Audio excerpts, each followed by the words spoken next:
All right, guys. Hope you guys had a good weekend. We got back. Oh man, I gotta drink some coffee.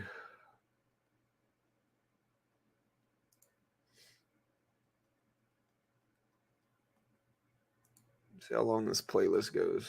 So yeah, we got some stuff gapping down.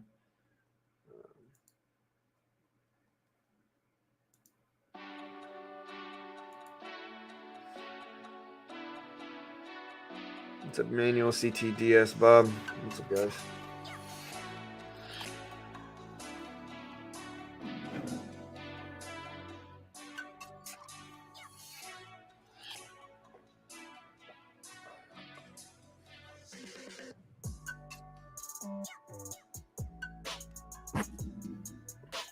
All right, but we're up. We're awake.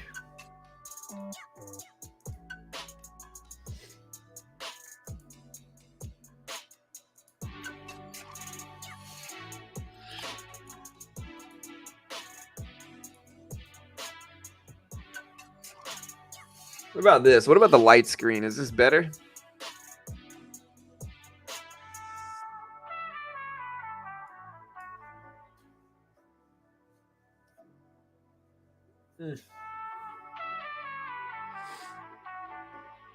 Will the market be bullish on the Tesla Cybertruck news? I don't know.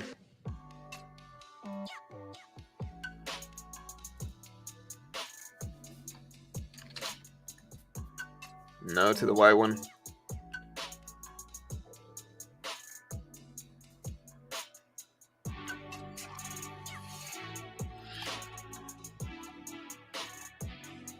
All right, so Tesla completed the first Cybertruck at its Austin plant.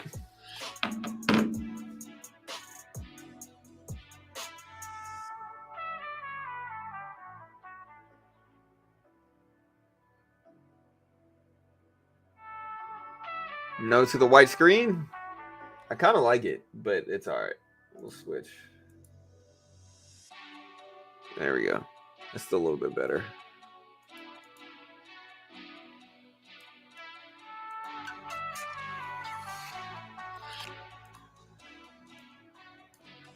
Sorry, I gotta unlock the trades. Hold on one second.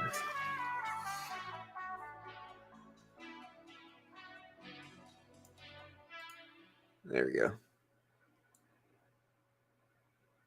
All right, so Meta down today. SPY down a little bit today as well. Tesla, we'll put Tesla up. There's Meta. Meta did dip some. Assuming Tesla's going to be gapping up today. Yeah, so Tesla all the way up to 180 or 286s right now after they announced they produced the first Cybertruck. Tesla gapping up a lot on this. This is probably going to drag the rest of the EV market up, I'm assuming. We'll see.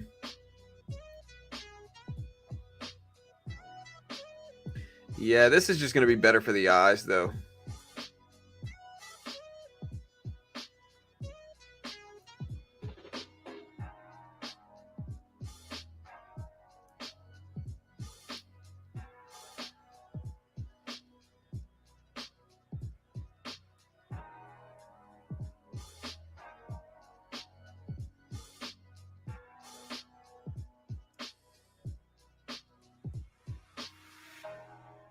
So far, the market is bullish on the Tesla Cybertruck news. Well, the market's kind of bullish. The SPY's actually down.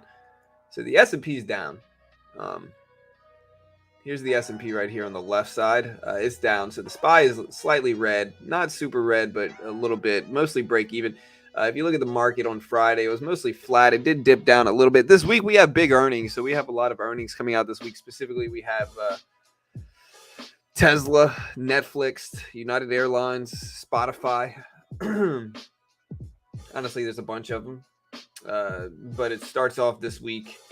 The real earnings season starts off this week. Today, we don't really have much. Not really anything today that I'm going to cover, at least. Nothing that I'm going to spend my time covering, really. Bank of America tomorrow morning. Charles Schwab tomorrow morning. Morgan Stanley tomorrow morning. Lockheed Martin, PNC Financial, Bank of New York, Prologis, Mercantile, Synchrony, Novartis, and Cambridge Bank all drop tomorrow morning. So tomorrow morning, we've got some bank earnings coming out. That'll be interesting. And then tomorrow evening, we've got IB, Western Alliance, JB Hunt, Pinnacle Financial, United Community, AAR,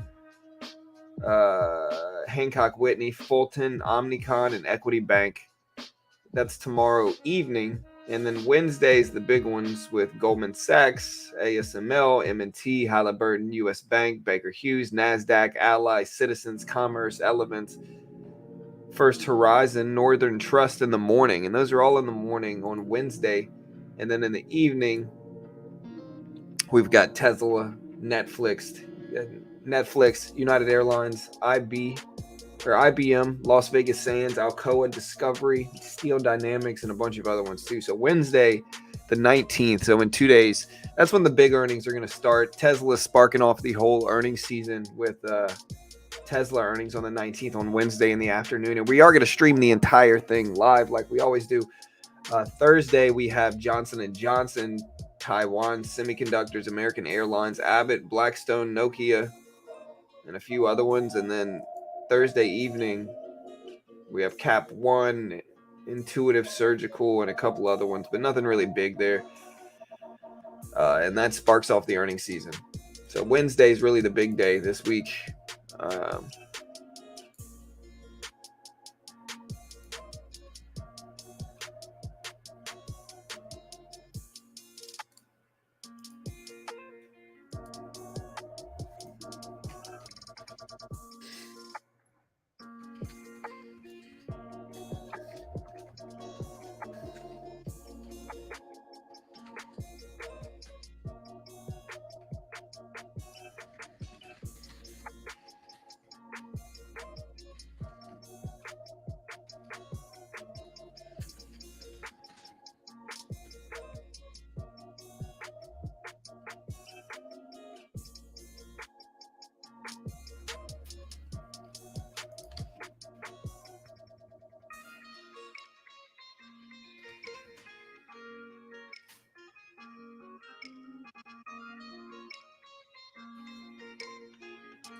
All right,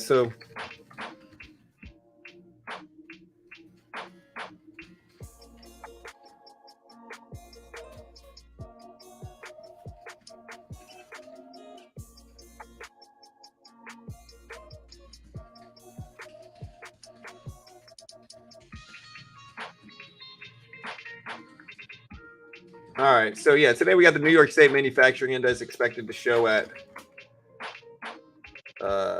this is expected to show at 0 with a previous reading of 6.6.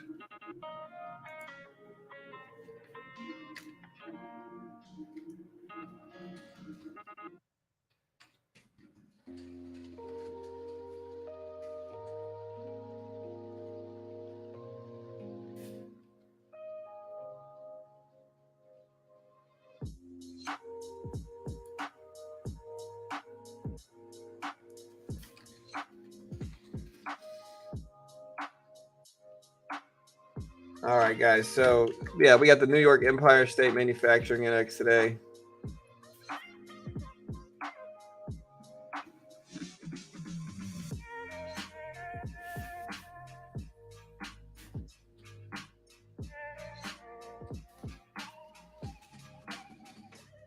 It drops at 8:30 Eastern Standard Time for the Empire State Manufacturing Index.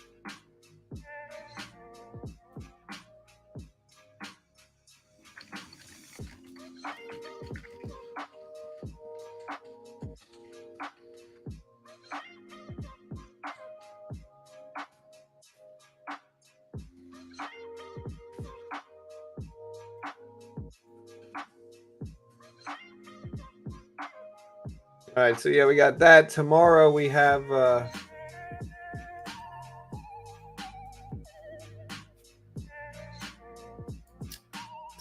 earnings coming out. So when did the new Cybertruck get announced?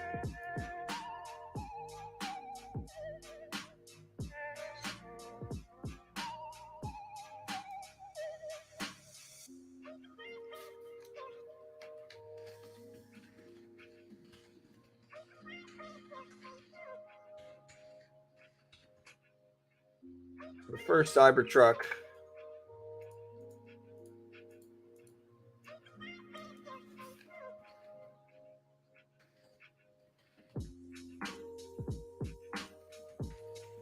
So the first Cybertruck has been produced, basically. The first Cybertruck arrived. Had been built at the company's factory.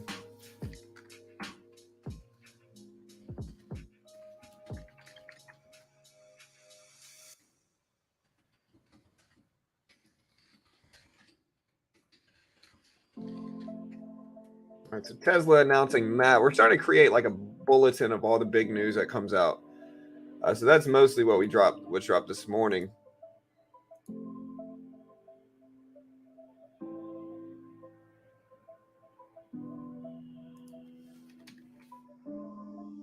All right, so on July 18th,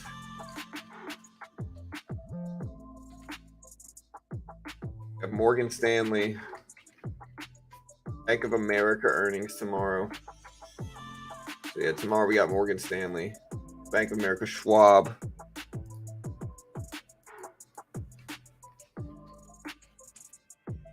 Schwab earnings tomorrow as well. Schwab is expected.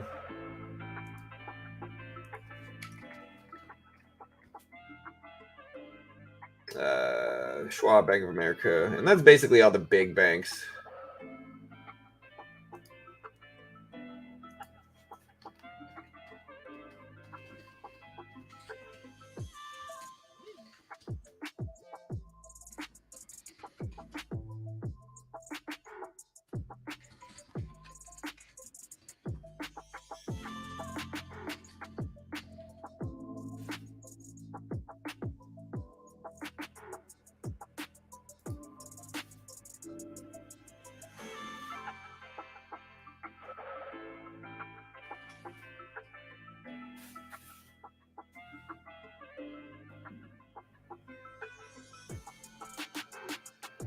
All right, yeah. So Tesla announced July 18th. We've got a bunch of bank earnings.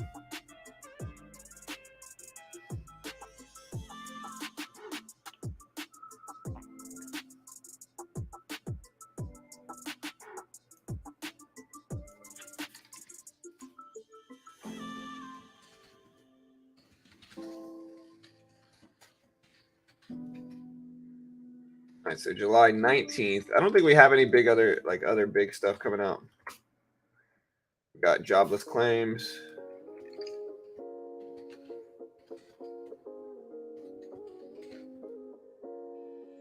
Jobless claims show out.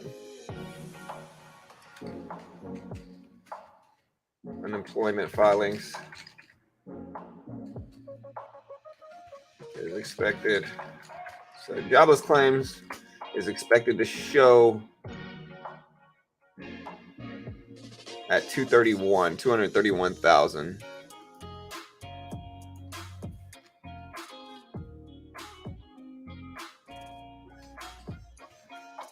We also have the New York State.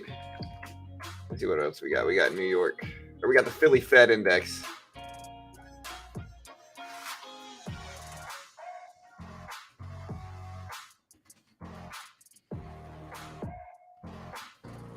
Expectations of what else? All right. So again, so far today we've got the New York State Manufacturing Index expected to show up at 0.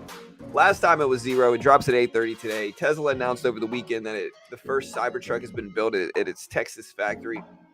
Tesla stock is gapping up because of that. In pre-market, you can see Tesla currently at 286.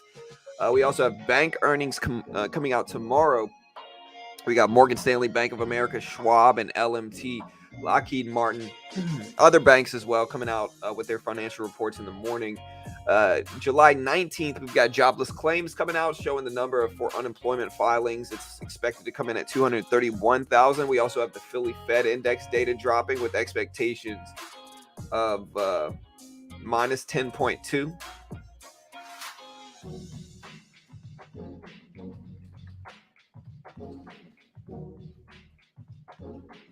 All right, so we got that, and then the 20th.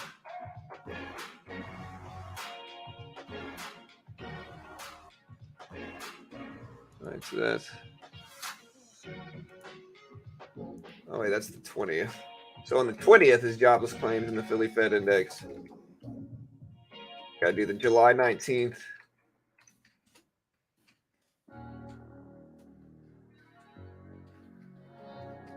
Big earnings day with Tesla earnings dropping. So again, Wednesday on the 19th, we have Tesla and Netflix.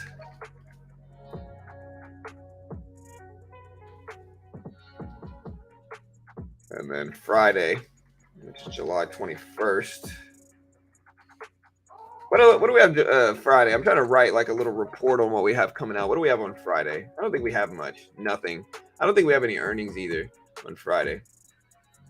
Oh, Friday we do have some earnings before the open. American Express, AutoNation, Regions, Comerica.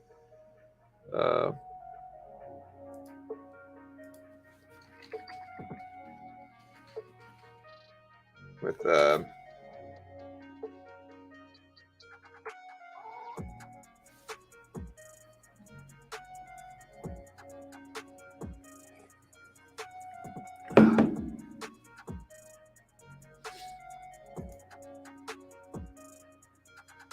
let me check back up. Let me do a poll here. I don't think I've done a poll yet. I don't think I've monetized either. I got really deep into Tesla Friday. Love to see the gap up. Oh yeah, you're loving life right now. Well, this is just a calendar. Give me a follow on Twitter. What's up, Alexis? What's up, Gia? I'll have to check.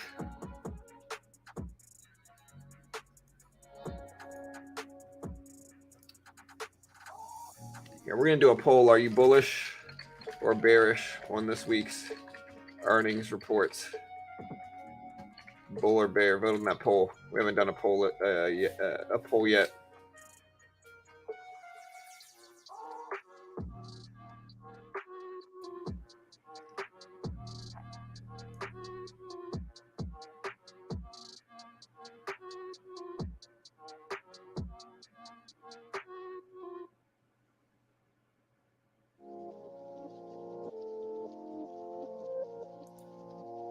I see. Yeah, we got more AM earnings with.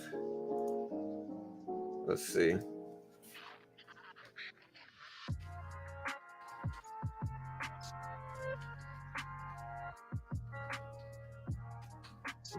American Express, AXP. We got Regions.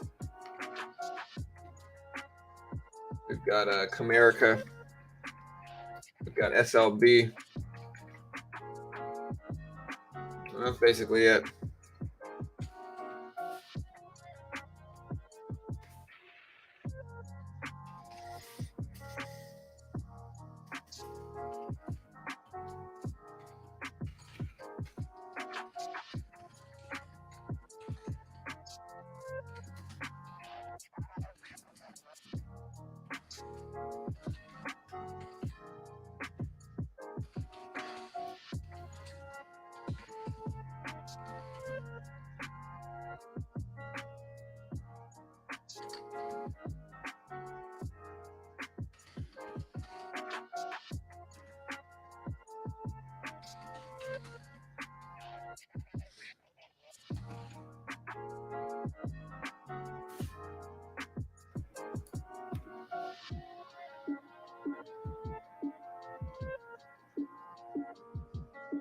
All right,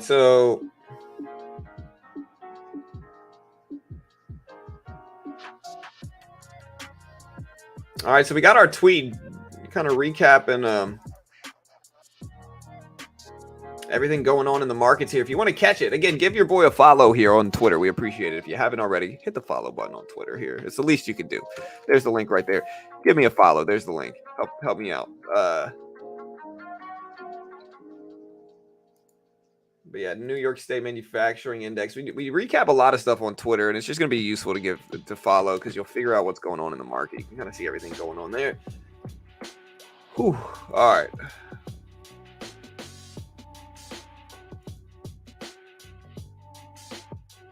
So if you want to see kind of a recap of what's going on in the market this week, follow me on Twitter. I'll tell you this, Nvidia has pulled down heavily.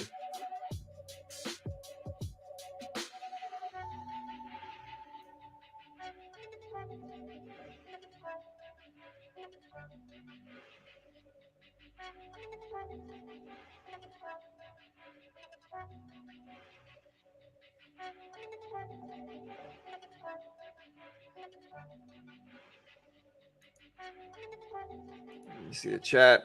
Hey, what's up, Pawn? What's up, Trading? What's up, John?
The Tesla gap over breakout area has me interested. Yeah, for sure. It's big, man. It's going to cause some volatility, and that's good. And this is earnings week for Tesla as well. So this is like a big week. That kind of, it's kind of big. Hey, thank you, Andrew. I appreciate the sub, man. Thank you so much, dude. And again, y'all hit that sub button. I appreciate it.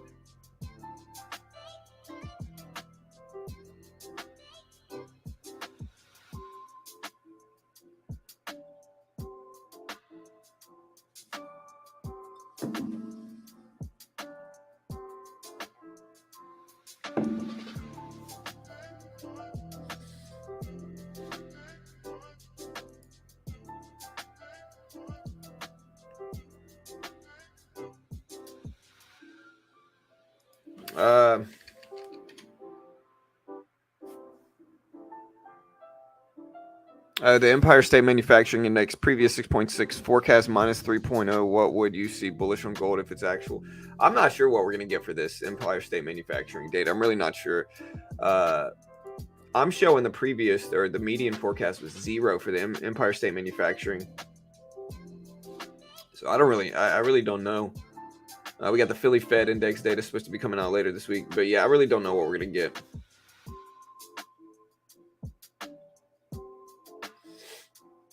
Yeah, this week is a little bit slower, and that's okay. Next week is actually pretty busy. How did the Astros-Angels game go? I didn't catch it. How's Dusty? Okay, 1 over the Angels. Good.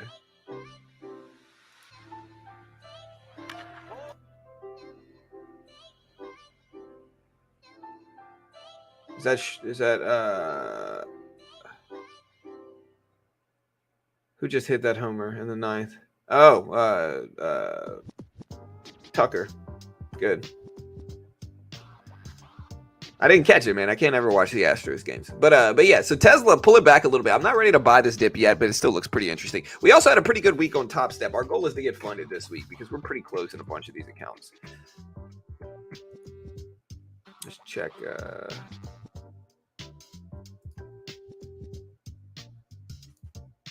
All right. All right, we got this one. We got this one.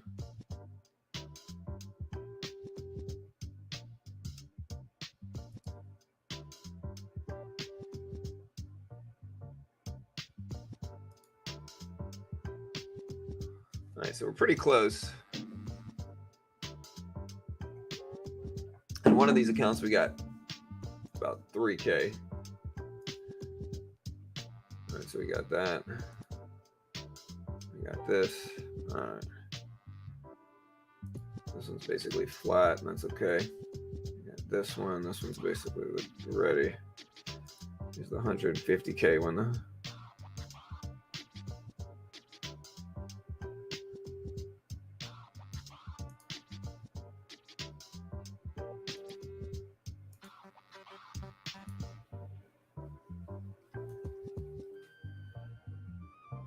All right, so we're almost there, man. Honestly, if we need $1,000 in profit on one account to do it, $1,000 in profit. It might take 2 days, so I'm gonna try to make like $600 today, and then $600 tomorrow, and then that should bring us there.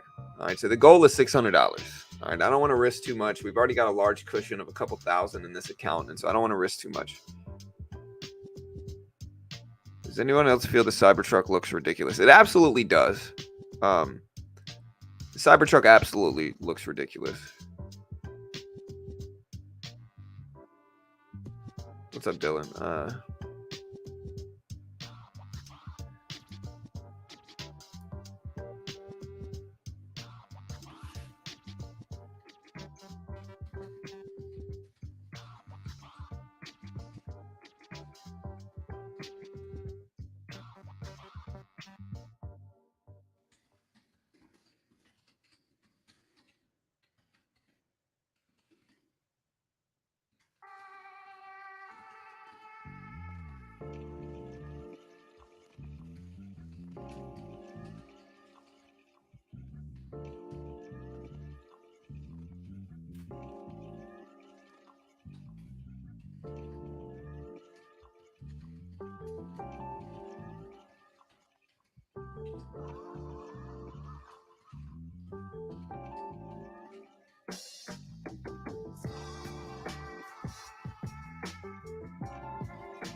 Yeah, for sure, David. We'll see, dude.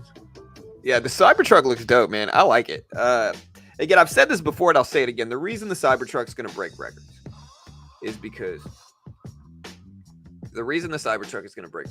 because it looks so different that, like, and I think people crave this. I think this is something that you saw a lot with the regular Tesla when the first Tesla started to come out. People would see them out in the streets and they would say, ooh, Tesla, look at that. It would turn heads. People would want to see it. It was a status symbol in that regard. Everybody would look at it. If you pulled up in one, you were what everybody was looking at. And so in that regard, it was a head turner. And I think the Cybertruck is going to do just that as well. That's going to reignite that type of thing where people are going to start buying Cybertrucks, because when they pull up in a Cybertruck, people are going to be like, ooh, Cybertruck. And I think, like, at this point, regular Teslas are a little bit more saturated than they were a few years ago. And so this is going to reignite that, and it's going to break sales records, I think. Again, maybe I'm wrong. I might be wildly wrong. Let me know what you guys think in chat. But I think that's probably going to happen. Again, not 100%. I think it's probably going to happen. Here, hold on. Truck looks dope, man. I like it. Yeah, let me see. Sorry. This is before it. I'll say it again. The reason this... Yeah. All right. That works.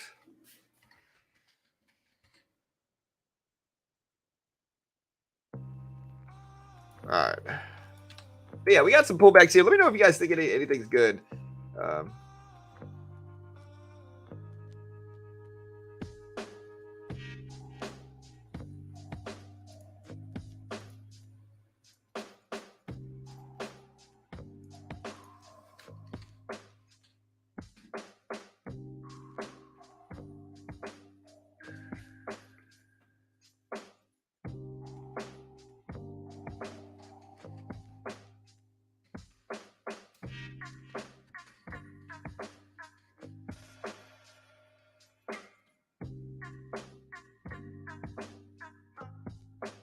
Dude, where can I find my old clips? Is there any way that you can find your old clips, dude? Because I just pulled that clip and I lost it. I don't know what I did with it. Kind of sucks. I gotta go find it now. Hold on. Turn heads. People would want to see it. It was a status symbol. All right, people crave this. I think this is something. Sorry, wrong. I might be wild. Cybertruck looks dope, man. I like it. Again, dope, man. I like it. Yeah, I found it. I'm pretty sure I found it. Let me know what you guys think. Dope, man. I like it. Again, I've said this before and I'll say it again. The reason the Cybertruck's going to break. I'm sorry if you guys can hear this. Hold on, let me mute this here. Hold on. Let me mute this so I can actually do this without worrying about it as much. Where'd it go? There it is. All right. Oh.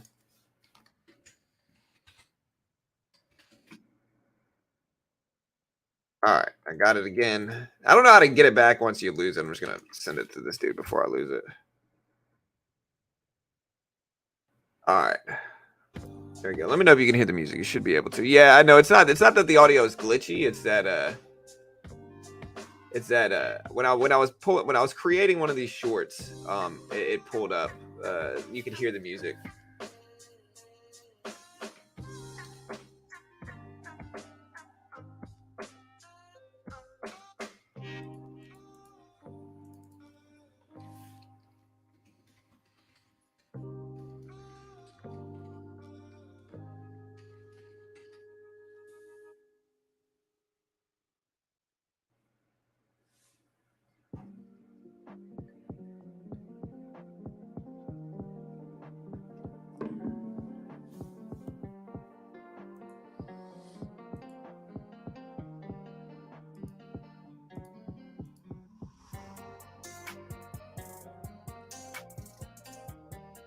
Yeah, I don't know where the market's gonna go. I don't like anything EV wise. Looks like the market is intent on waking up being negative today. I mean, Tesla's up a little bit. It depends on how much Tesla drags the market up. That's what's really going to be interesting to watch. Is what Tesla does to the market.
All right, team. Yeah, we got our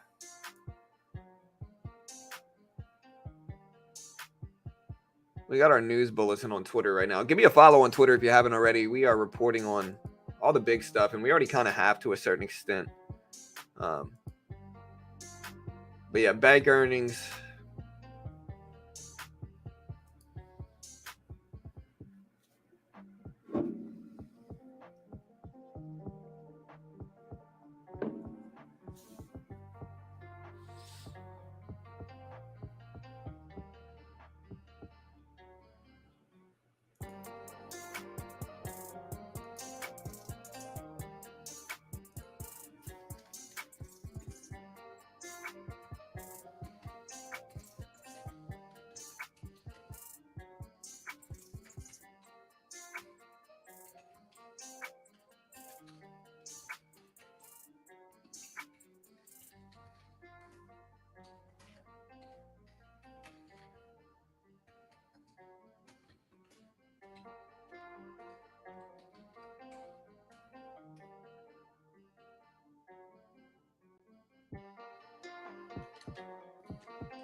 All right, so let me check. Cybertruck is actually Kit from Knight Rider. You know what I watched? My son's been on a baseball kick lately, which is great. I'm loving it. Like, he's into baseball. We watched the Benchwarmers this weekend, and they've got Knight Rider in it. Puts all the way till September, maybe, man. We'll see. Earnings season this week is gonna be big. If the Cybertruck is as tough as they say, I should be safe. Oh well, I don't know about that, bro. You could be the guinea pig there, not me, bro. Cybertruck is cool. I think it's cool. I thought John was a droid. Not today, man. It's a huge week, isn't it? I can't wait. Yeah, so the week for this week is we got Tesla earnings on Wednesday. We've got a bunch of other bank earnings that start tomorrow. And look at Tesla start to pop up. Tesla at 286.50, 286.90s right now for Tesla. So Tesla is starting to move. Tesla's gapping up after they announced the first production Cybertruck in the Tesla that was produced in Texas. So that's good.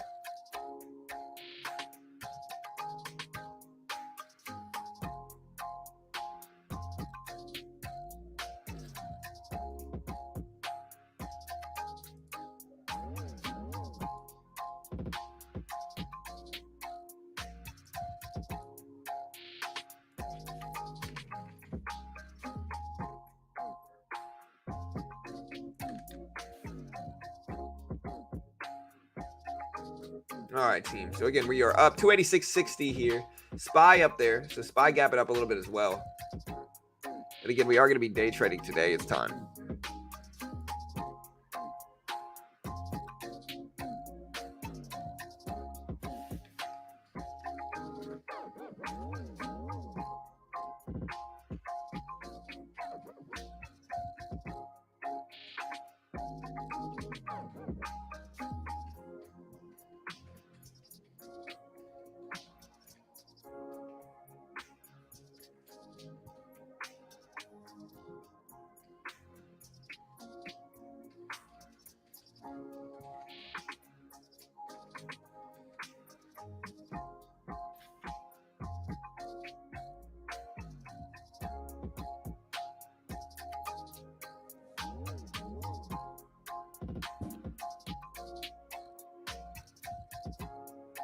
All right, guys. I'm also looking at NVIDIA, man. NVIDIA's had a fairly large pullback. NVIDIA on Friday hit 480s, over 480s, at almost 481. Pulled all the way back to 450s, and I did buy a little bit of the SOXS ETF. So we did buy a little bit of SOXS, and we're green on that one too, which is kind of like a short NVIDIA ETF, which I'm happy about.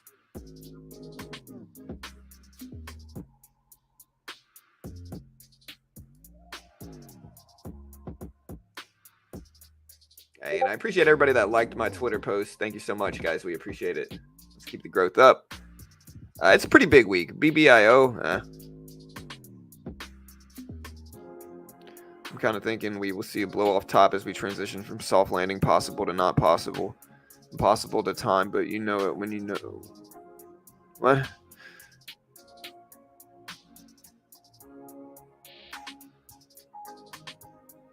Why did you say it's earnings this week? Non-farm payrolls is beginning of each month, and FOMC is next week.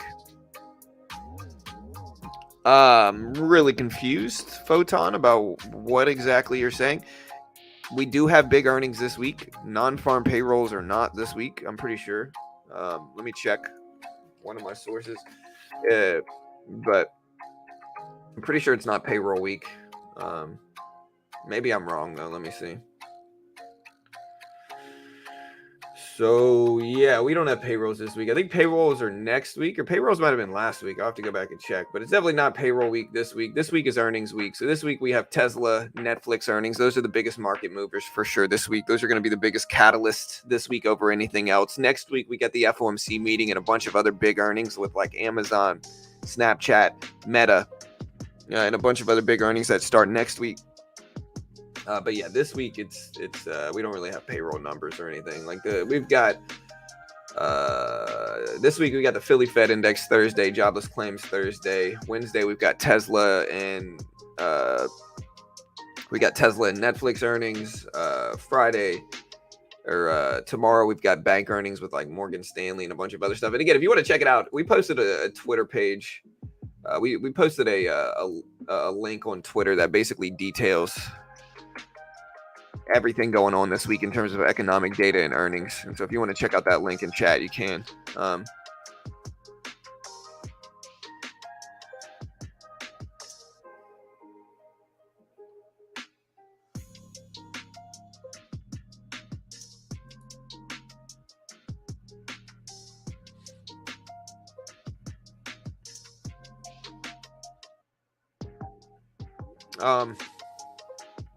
Yeah, Photon also, man. This is the first time I've ever seen you comment, and you're talking about how boring it is in here. So you might be a fake account creating other names, or you might be just waiting to troll. And so just a friendly warning. Maybe you're not, maybe you're not, but just a friendly warning. If we see super negative stuff, you're just gonna get banned, man.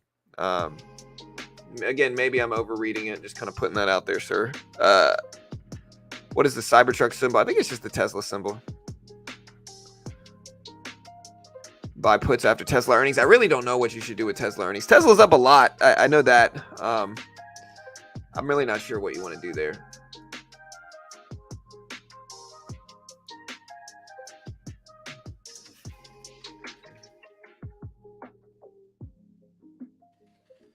Might be time for a new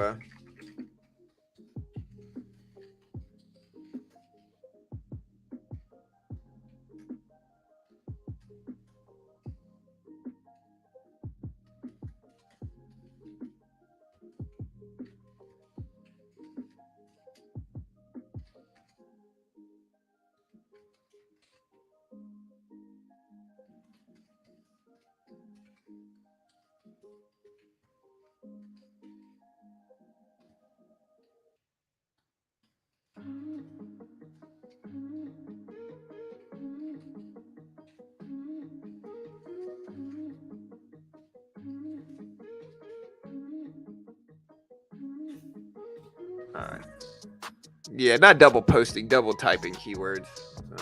So, oh well. And again, Tesla's still bouncing that back up a little bit. Hey, later, David. Have a good day, brother.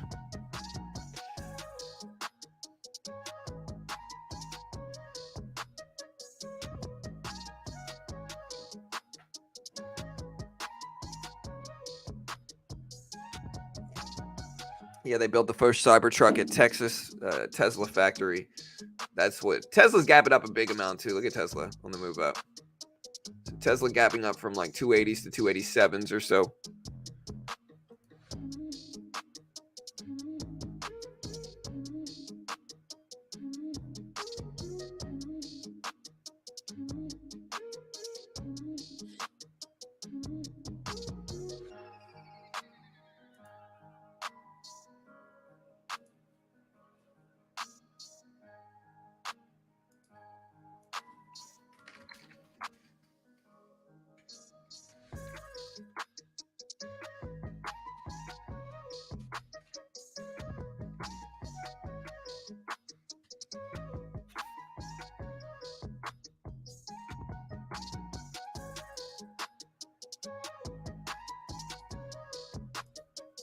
All right, guys.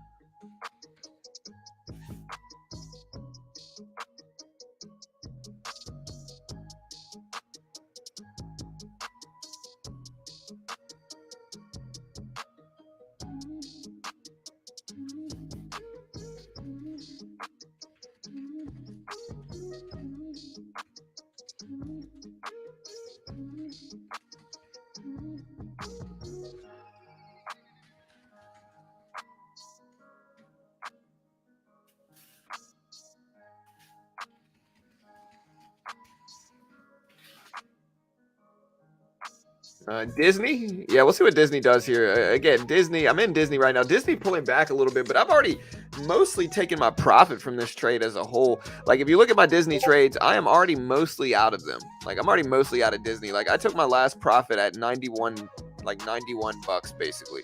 So $1.50 away from where we are now. So I'm red on the last, but I'm down like 30 bucks because I've already taken most of my profit on this thing.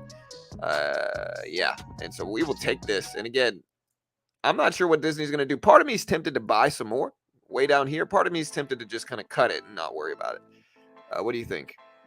But I'll tell you this, like, most of these trades are green on Disney. And again, I did cut most of it. Now we've got 15 shares left to put into perspective. Taking profits on my swing for Tesla calls from Friday. Hey, good luck, Andre.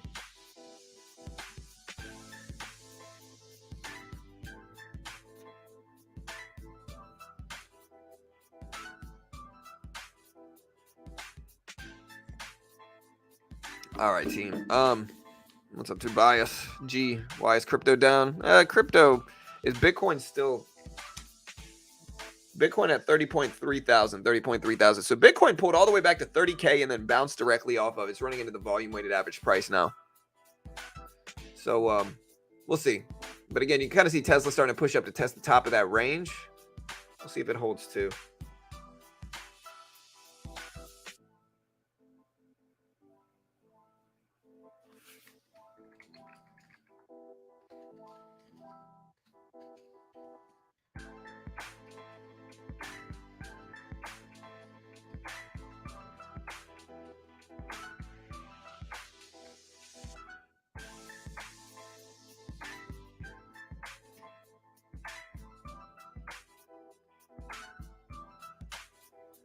All right, guys. Let me see what else we got.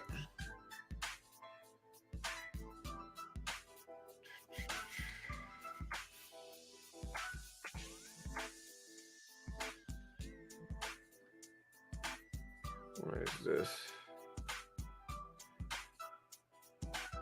Let's find this. Gotta delete this too. Sorry, I'm kind of deleting old stuff here.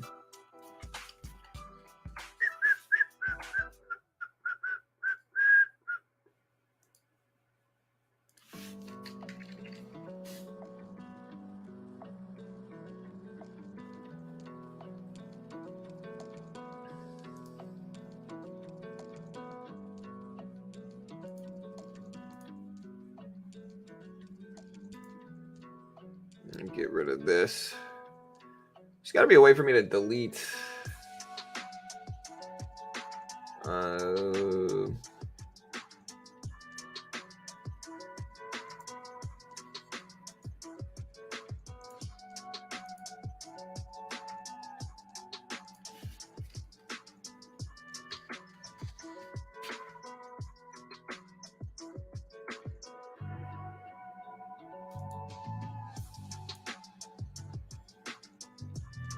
Yeah, so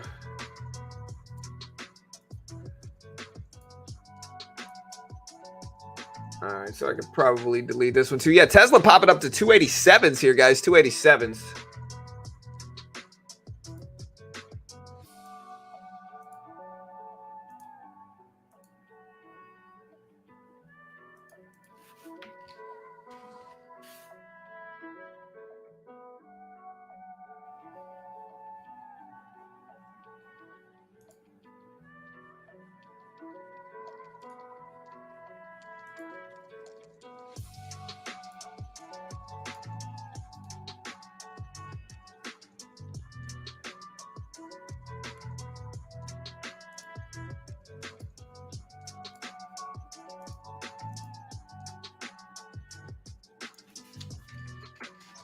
All right, guys. So again, is there any good dip buys? Do y'all see any low PE companies, man? What I'm really looking for is like, I'm going to be watching these earnings really heavily.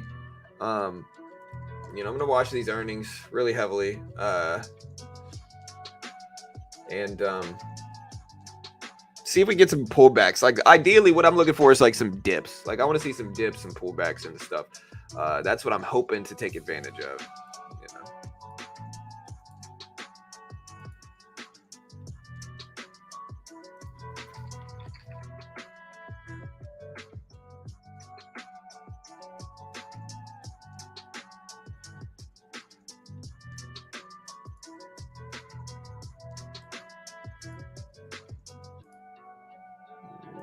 Delete these. All right, guys. And again, so I'm looking for some dips. Let me know if you guys have anything that looks good.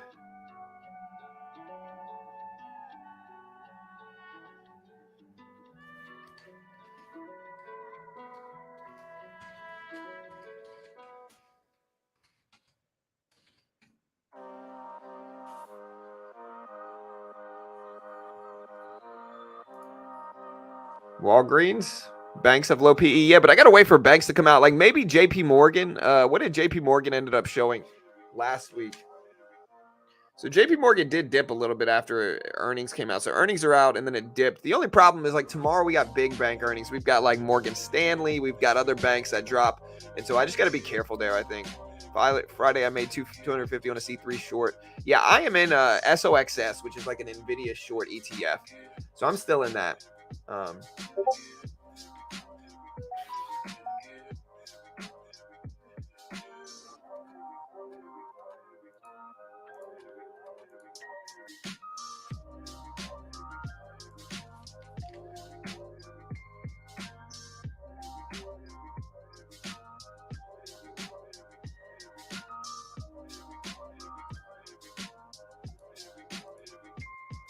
All right.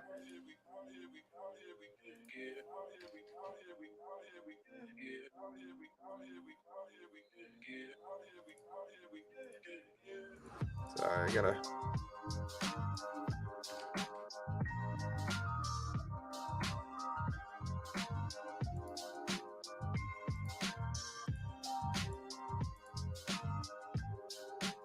All right, guys. Let me refresh. We can find anything else. But yeah, Tesla's still popping up. I don't know if the dip buy looks good enough there.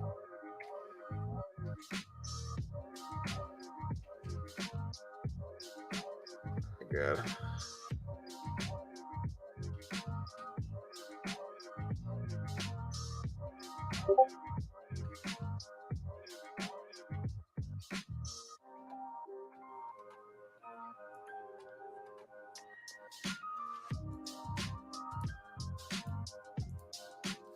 All right, so Bitcoin's still at around 30K, so it did pull back right to that specific level here. So hoping Bank of America will be all right. JP Morgan showed people are still paying their bills, I think. Yeah, and I think that's an interesting one to watch too. Like I might look at one for a dip buy. Nvidia's pulling back. Well, the question is, do you think Nvidia? Are you buying the Nvidia dip? Let me know. Answer this question in chat. Are you buying the Nvidia dip right now? I don't know what you should do. I'm definitely looking at it.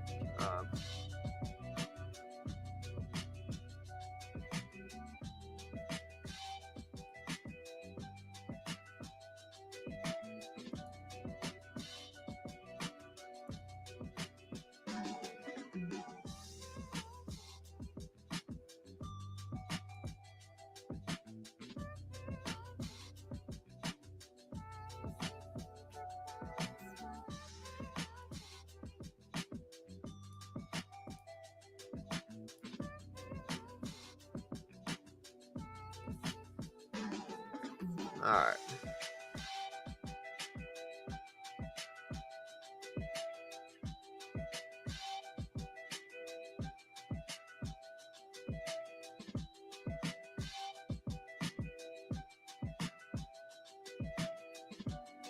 Yeah, so again, Nvidia down to 455s here. So we can pull Tesla up. Here's Nvidia right here. So the only thing is that Nvidia is still up a lot. And Nvidia is one of the last companies to drop their earnings report. So again, you can kind of see Nvidia had this big red day on Friday. Like look how big this red day was, just dropping it down pretty big. The SPY is still technically red in pre-market, but not much. And it had a quiet day on Friday as well. But the markets have been mostly pushing up.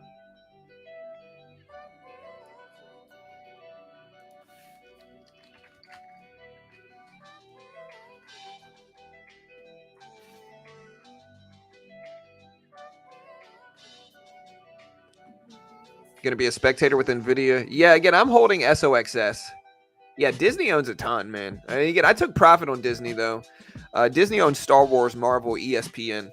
You know, like when you buy UFC events, it goes through Disney. So they own a lot. They're really diversified, too. The question is, do I buy JP Morgan Chase? That's what I'm thinking about. I don't know yet. Let me look on Moomoo. I don't think I'm holding anything else right now. I think yeah, so I'm actually flat on Moomoo. So that's nice. We'll see if we can keep that up. What's your target for Tesla in pre-market? I have no idea. I don't know what Tesla's going to do.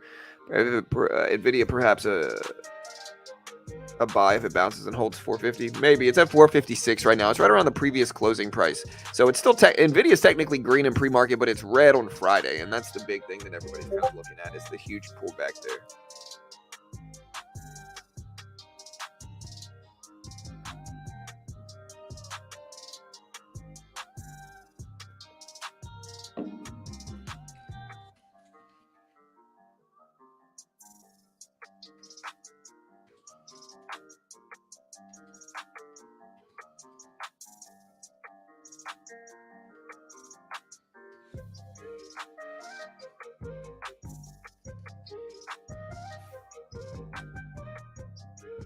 I think my keyboard's dying.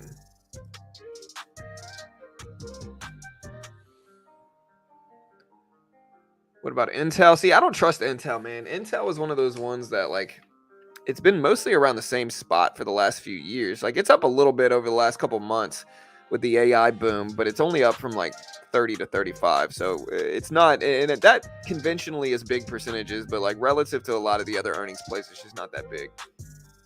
Tesla Lucid at 200,000 in overnight volume. Yeah, well, Tesla announced they produced their first Cybertruck. Yeah, so again, earnings on Wednesday for Tesla. So Tesla drops their earnings Wednesday.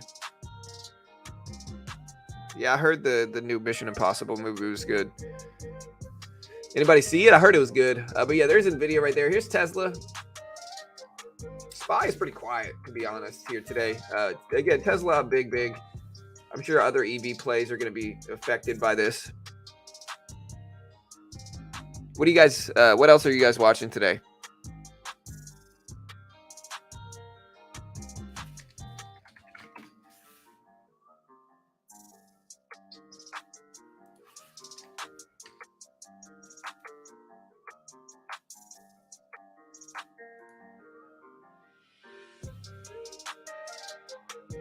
Get rid of this oscillator.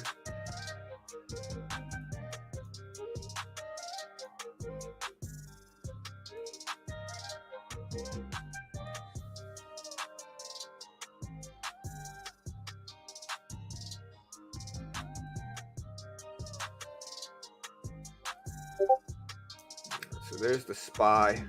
The SPY looks to have really nice patterns that fulfill relative to other symbols that you could potentially trade on. I just want to see like 3. There we go.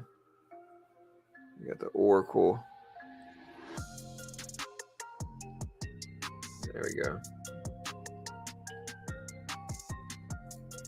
So there's SPY. I want to put like the Nasdaq, and then we could also put like Emini, I guess. Not Eversource Energy. We want the Emini S&P. There we go. All right, guys. So yeah, Tesla popping up some.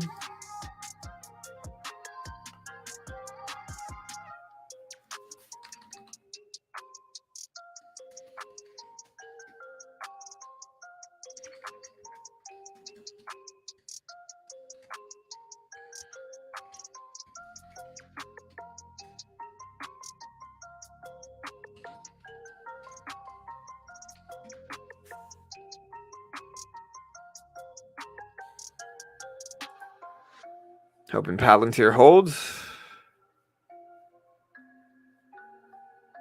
Flat till Wednesday. Yeah, it might be. NVIDIA, AMD, and JP Morgan. At least AMD and NVIDIA are scaring me because I'm already down. Watching gold. Hey, what's up, Architect? Yeah, we're just sitting tight here. And again, NVIDIA dipping down. The real question is, what does NVIDIA do for the rest of the day? And again, big red day Friday for NVIDIA. Target's still down a bunch. I am thinking about buying a dip in Target. And I know every time I talk about buying something like this, everybody's like, no. But it's like, dude, they're down so much. And like, what's the PE ratio? I guess that's the real question here. Like, what's the PE ratio of Target? That's going to tell me whether I want to buy it or not. Let me see what I can find. Watch list. All right, Target. PE ratio of Target right now is...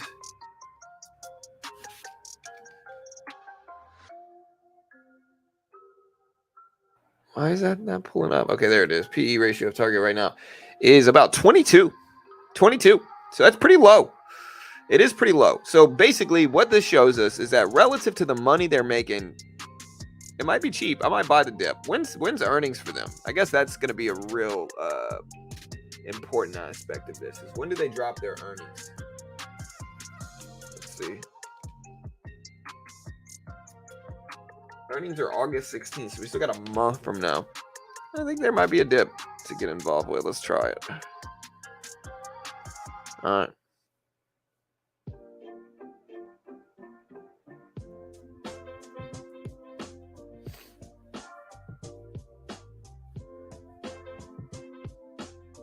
Have some cash setting everything up, so I don't know. Yeah.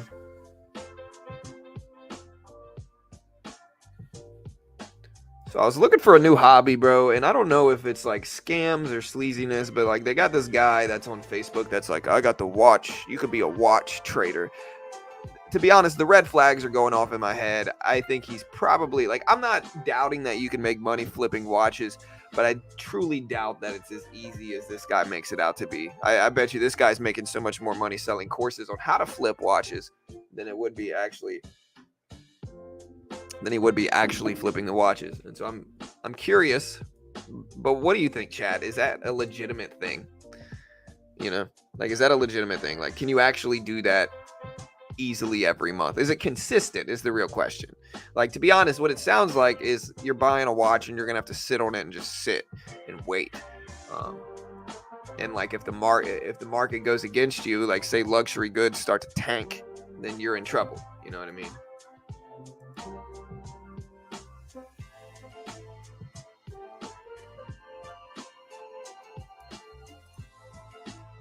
I think a lot of people own a watch. I think watches are kind of like a status symbol to a certain extent, right? And so a lot of people buy a watch. I like watches. I'm kind of a watch person, but the spread on watches is pretty wide. Is it really? And so is that a good or bad thing? I would assume that would be a good thing. That would mean that you could kind of weasel in some better margins a little bit easier, but maybe not.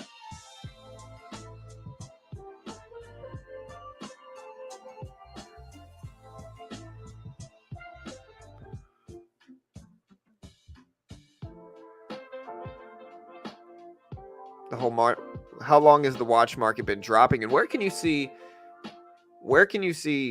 a trend view of that? It doesn't sound scammy to me. Mostly like, okay, so like you could verify that the watches are real, right? Like I can look on auctions right now and I can buy like Rolexes for anywhere between like 5 and 10K, right? Somewhere between 5 or 10K used. If it's like investing in anything else, it could be something where if the watch market has been dropping heavily for a while now, it's kind of like stocks. Like you buy it up when they're cheap, you wait for it to go up, and then you sell them. That's something that, I don't know.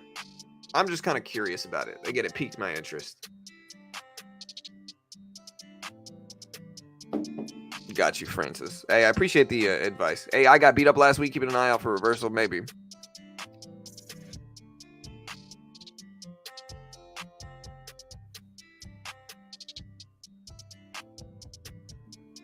I'd like to have a Rolex eventually. I don't have a Rolex right now. I can afford one, but it's really hard for me to like justify that expense. Like I could buy it. It's not like I can't buy a Rolex, but it's like it's really hard for me to justify buying it.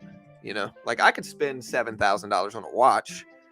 Should I spend $7,000 on a watch? I have the extra money to where I could do so without really like taking any hit or anything like that. But again, the real question is, are there other things that are better to stick my money in than watches? And I think there are. So because of that, I just haven't yet. But what do you mean by that, Chronic? Swiss banks are offering lots of funds. What do you mean?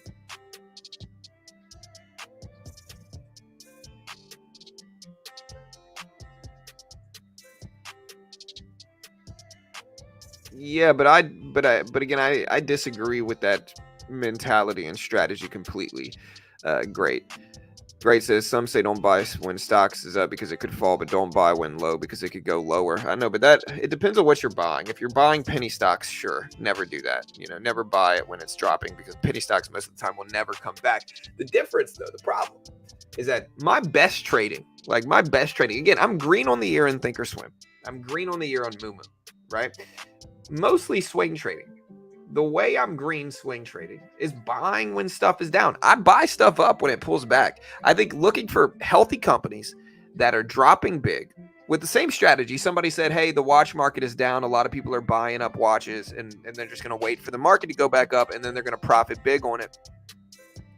that's kind of what I do with my swing trades and blue chips. I wait for healthy blue chip companies that are obviously healthy, that are really big name brands that everybody knows, that have low PE ratios, that are obviously healthy. And I wait for big pullbacks there. And then I just kind of sit on it and wait for them to come back. And that works incredibly well. Incredibly well. As long as you're patient and like you don't get emotional about individual stocks. Like a lot of traders, they start investing into really sketchy stocks, and then because they put so much money in them, they're just kind of emotional about it. So it's like if anybody says anything negative, oh no, it's the greatest stock in the world, but like there's risks, and so I'm assuming in that regard it'd be the same thing. But I guess my point is like my best trades, the trades that work out the best for me, are trades when I'm buying up stocks that are dropping, you know. So I don't know if that's necessarily a bad strategy for me, at least.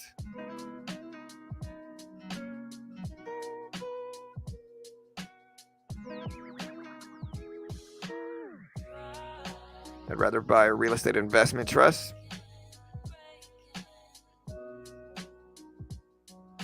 Yeah, I guess that's the way I look at it. It's like if I can wear them and they appreciate and I make some money on them, cool. You know.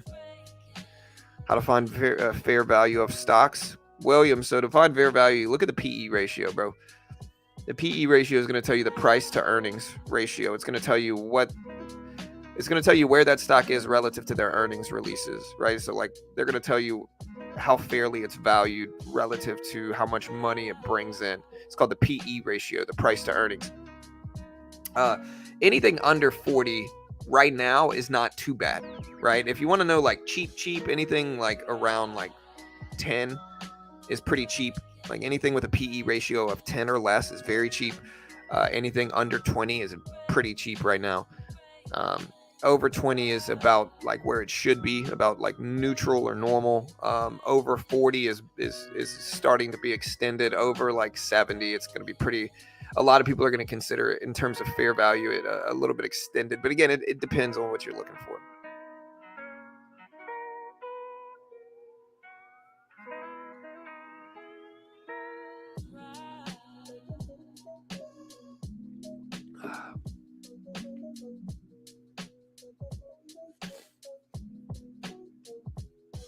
Yeah, but Chris, you're talking about two different things, man. Chris saying Roku's a silly company. I'd bet watches disappear long before Roku. I mean, you're obviously upset about Roku, Chris, and it's okay, bro. Listen, watches are a completely different thing. They're a fashion accessory, right? It's a completely different thing than like a software company. You know, like Roku, the problem with Roku is that the companies, the TV companies could start producing the software themselves. I think that's a reasonable fear if you're investing in Roku. And again, I think confirmation bias is strong, but like watches are fashion. So like it's just a different market, bro. It's just a different market. Um, you could look back at the history over time of watches and see that for the most part, watches, like high-end watches, have appreciated and kept up to a certain extent with inflation, right? And so it's kind of like gold or jewelry or something like that. Like over time, they have appreciated. And so because of that, I think, diversifying into them is not the worst idea, but it really depends on if you like watches. If you like watches, cool, you can do it. If you don't like watches, then don't do it. It's okay. But it's just a different thing than like a software company,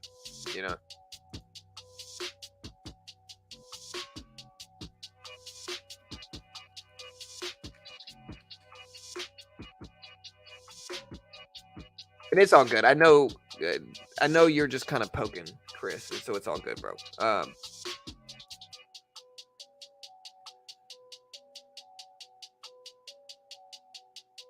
Right now, Roku software is better than most smart TV software for sure. Listen, I'm not saying Roku's going to fail. I think there's risks.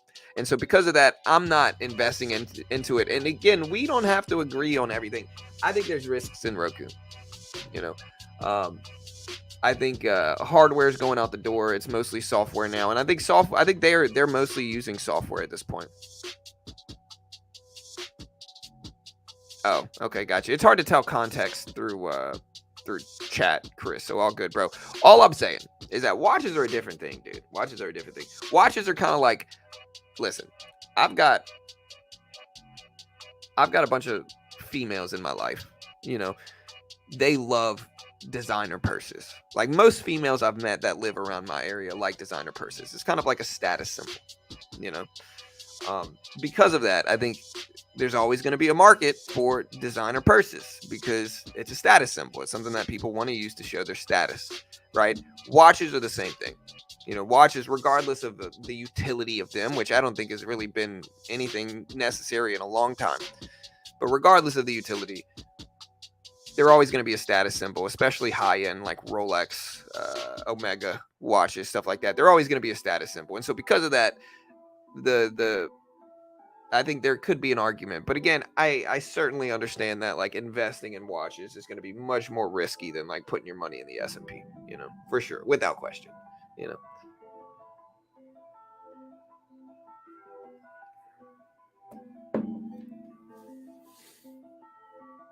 What is Swatch? I don't even know what Swatch is. You should just buy purses. Yeah, I don't even know.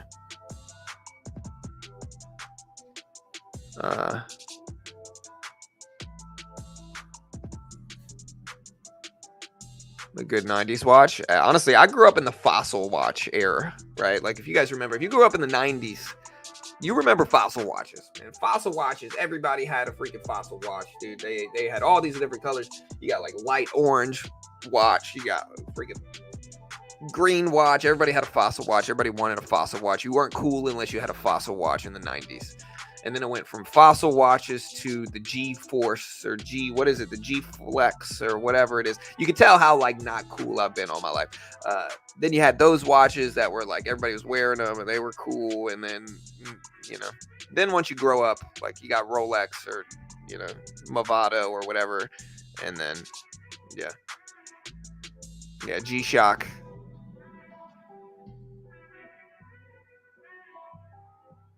Dude, I don't know what a Swatch is, dude. I gotta Google this.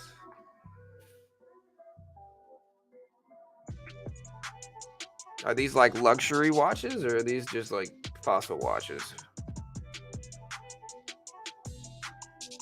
Yeah, I don't know what a Swatch is, dude. I'm just not, you know. When did these come out? Again, I grew up in the Fossil era, not the Swatch. You know, I don't even know what that is. Sorry, guys.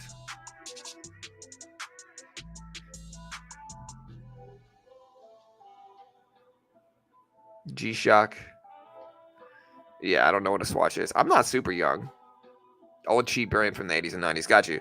Yeah, again, I grew up on Fossil watches, so that puts the timetable of how old I am. Got you. Late 80s. Yeah. Again, that's before my time, guys. Before my time. All right. Empire State Manufacturing Index today at 8:30. It's 7:44 right now. We got about 45 minutes. Yeah, Tesla flying up right now. Look at Tesla all the way to 287.50 or so.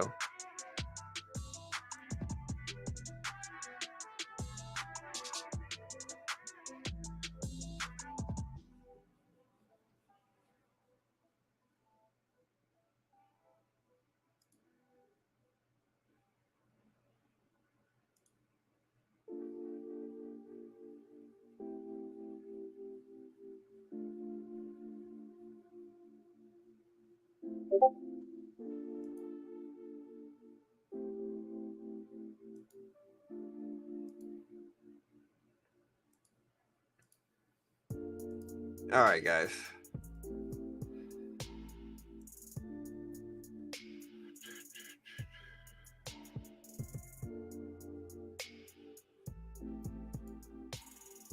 All right, so yeah, anything else that looks cheap? Again, I'm looking for like PE ratios that are low. I bought a little bit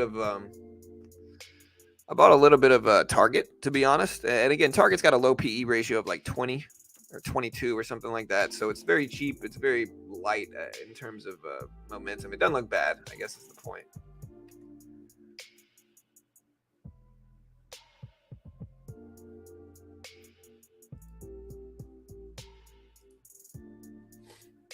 Again, if you want to catch what's going on, give me a follow on Twitter, guys. I certainly appreciate it if you could take the time, hit the follow button on Twitter. There's the Twitter link. This is a breakdown, full breakdown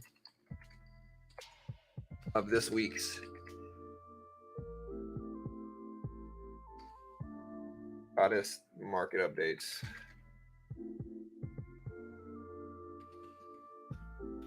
So there's a full breakdown of this week's hottest market updates. Give me a follow on Twitter if you haven't already as well.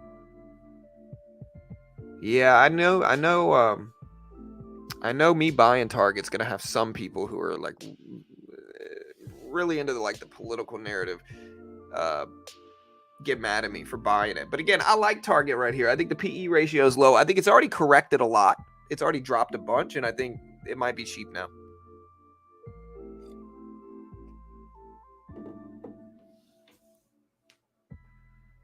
Yeah, well, Target has a smaller grocery section.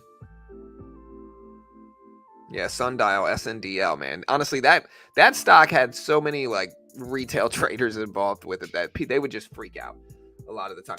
SNDL would just cause everybody to freak out. I remember SNDL ran, and I rode it from $1 something all the way to $3 or something like that. And then on the way back down, right, I sold it. I ended up selling it at $2.50, right around the top. And when I sold it in my live stream at the time, and this was years ago, when I sold it, all the bag holders got mad at me. They were like, "You sold SNDL? What are you thinking, bro?" And they shamed me and they made fun of me and all this stuff, right? That day, after I sold, it ended up dropping all the way back down to $1.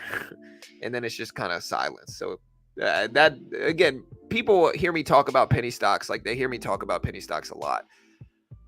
But my bias is from experience on penny stocks. I've seen them pump and dump. I've seen them fail. I've seen them trap retail traders. I've seen them depreciate long term. And that's just kind of how they go. Anyone know why coin went on that nice run up last week? Coin went up from a couple different things, mostly hype on a potential Bitcoin spot ETF approval. Mostly hype on a potential Bitcoin spot ETF approval, as well as you had Cathie Wood take a position, I believe, in Coinbase or something like that. But that influenced Coinbase a lot. Coinbase at 105s right now, 105s. I'll tell you this, I'm kind of skeptical it holds this price for Coinbase. I am very skeptical it holds this 105 level. And part of me, I'm not really a big shorter. I'm not. But I think Coinbase there might be an argument for extension. It depends on what crypto does, though. If Coinbase keeps running and Bitcoin keeps running, maybe. I don't know if I'm brave enough to short it, but I'm skeptical.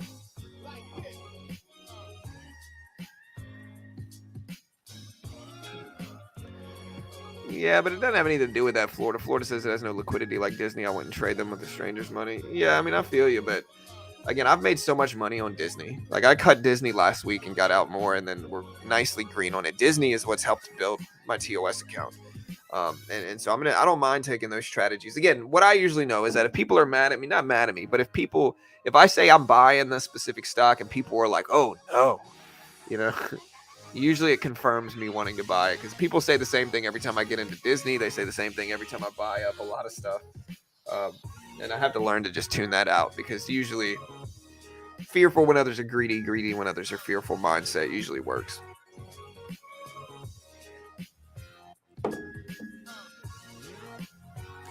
Yeah, I mean, I'm mostly just looking at PE ratio, so I'm looking at how much they're making versus where they are.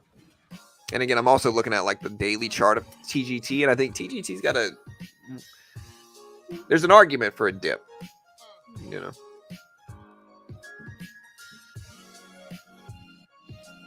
Yeah, I mean, if you're holding it that long, Tesla bull, you'll probably be fine. But again, I really don't know.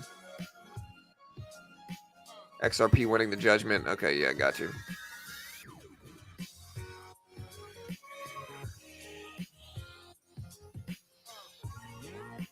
Yeah, I'm gonna be taking it pretty light. I'm not gonna be buying up too much stuff.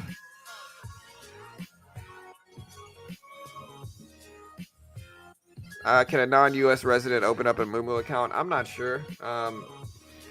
You could try. And again, if you want to check out Moomoo, you can kind of see why I use them right here. They've just got a nice platform. Look at this. Look at how nice this platform is, right? So here's Target. This is what I was looking at on Target.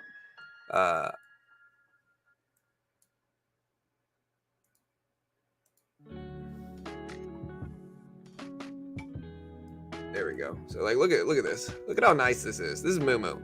I can see all the news right here, all the big news stories in the market today. if you look at this. So like, here's all the big stories right here. I can go to announcements and see the recent announcements in Target. I can see the research that's going through Target. I can look at notes. I can look at related stocks. I can look at the options section. I can look at the capital trend and see what's going on the day capital trend, week capital trend, month of capital trend.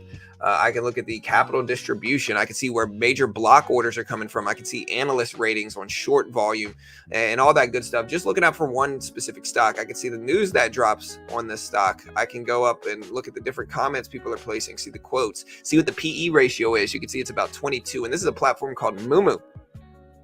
And honestly, it's just really useful. They are a sponsor of mine, but if you look at why I use Moomoo, you can kind of see it here. So like, here's Moomoo right here. I can go to explore and I can see a heat map. I can see market hotspot. I can see a stock heat map and see what stocks did last week. You can see Google here, Microsoft, Apple, Amazon. You can see semiconductors are red and we did profit some. Banks are mostly red with the exception of JP Morgan. Software, insurance, credit, auto, oil and gas, biotech, banks, utilities, telecom. You can kind of see what all these are doing. I can go to the best performing sectors as well and see what's performing best. Best performing sectors are healthcare, residential construction up 2%, drug manufacturers up 1%. I can see what's moving in pre-market. I can look at the hottest stocks in after hours. I can look at recent IPOs, Chinese privatization, comprehensive rankings in stocks, hot stocks. I can look at other IPOs here. I can build my own screener and really in depth. I can specify I want stocks that have less than or equal to 15 PE ratio and see all the different stocks that do it with specific market caps. And again, just really, really useful. They also have this paperfolio section, which I think is one of the most useful parts of Moomoo, right? So what this shows you people who are really making money on the day. You can see what they're trading. So you can see this person traded all this different stuff to make specific money. He made 6% on this. On Tesla, he made 70%. On Nvidia, he made 67%. So you can see what they're trading, how much percentage they're up, like what percentages they're up. I can go to monthly and see what they're trading on the month and see what their percentages are on the month total. I can see how many fans they have and follow the people that have the most fans and then see what they're doing, see what traders are actually making money with. And it's completely free if you sign up to Moomoo. Like, this is completely free. It's called the Paperfolio section. They also have the best news source in the game, or one of them here. I can look at different economic releases right here. I can look at headlines as well and see what the big news stories in the market are today. And they also give you free unusual option activity, which is usually like a monthly subscription. Zero commission stock trades. They're open the entire session of pre-market. And if you open up an account and deposit $100, they give you 5 free stocks. And I got like Palantir, Grab, and a couple of them. If you open up an account and deposit over $1,000, they give you 15 free stocks, which is pretty useful. Again, if you consider the percentage gain you get for signing up, it's pretty useful. If you open up an account and deposit over $5K, they give you the previous 15 free stocks plus a free share of Google or Tesla. And so pretty useful, to be honest, pretty useful. And if you haven't already checked it out, I'll post this link here. Great way to help support the channel. I certainly appreciate it. And again, check out Moomoo. Really useful. I'll put the link up as well. I'll pin it to the top of the chat too. But they are a sponsor of mine, but just really useful. You can get a lot of stuff just for opening up an account, depositing. We will pin this to the top of the page. Remember, we do have the New York Manufacturing Index today.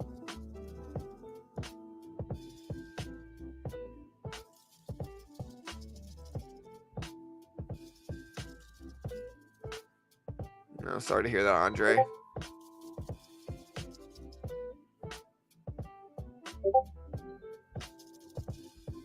Yeah, you need TradingView subscription. It's like, mine is like $6 a month for TradingView though, so it shouldn't be too much extra.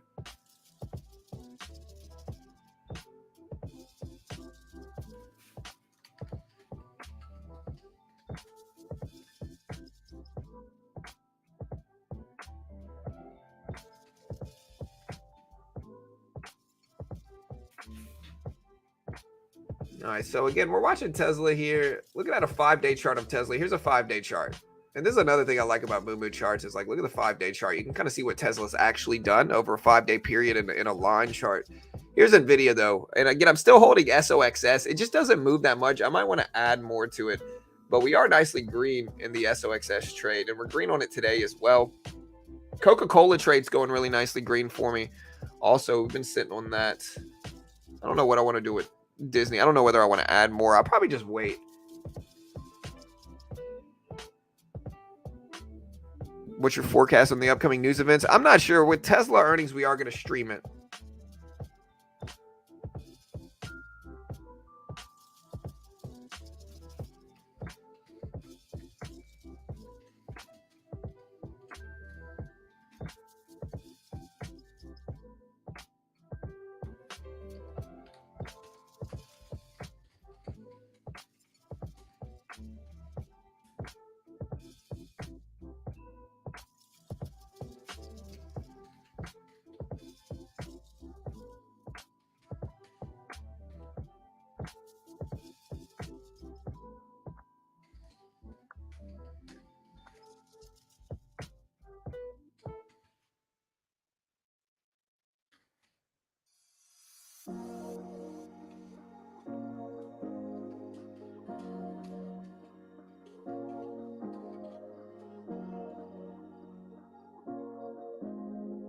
All right. Let's see what else we got. City raised price targets on Nvidia to 520.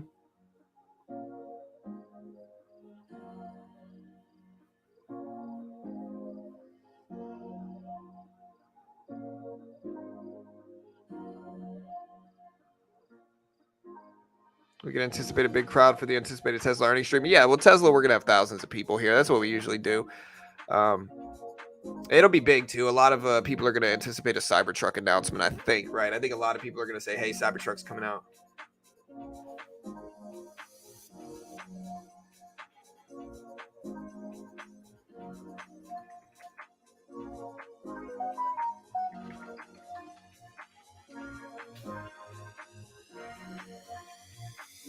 Tesla earnings are going to be Wednesday at 4 p.m. Eastern Standard Time. We're probably going to start streaming a little bit earlier than that, but 4 p.m. or so is typically when it's going to start.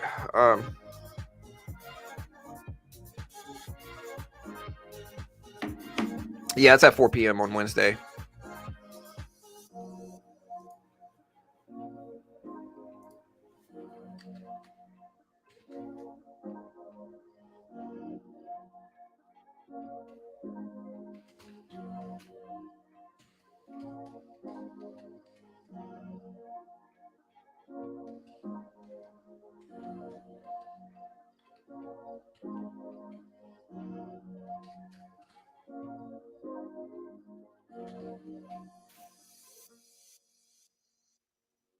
What else we got?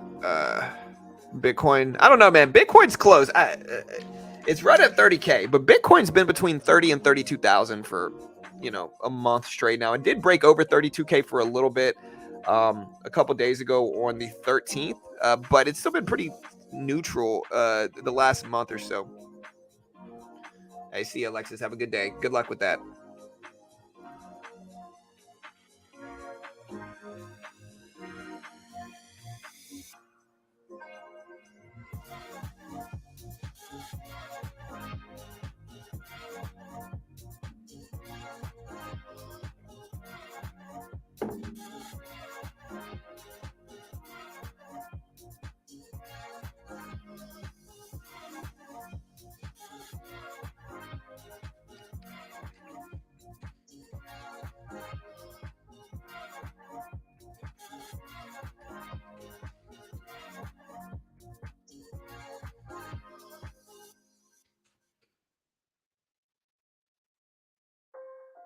All right, team.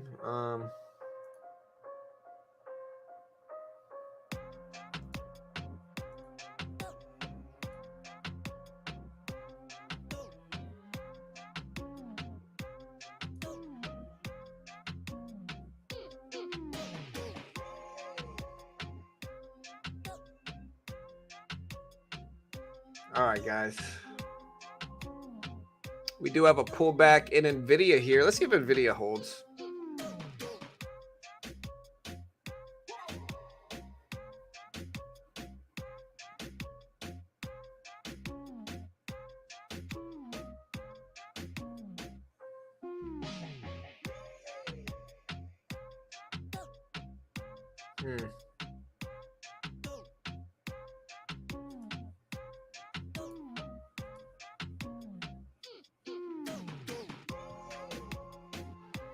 Hmm.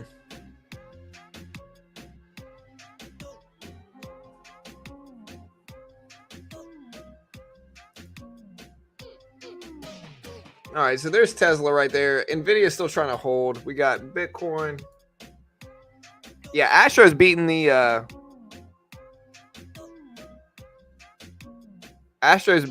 Angels.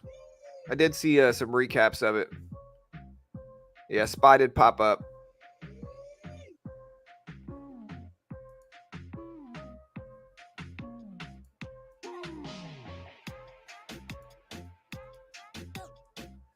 Sorry, I'm trying to figure out something here.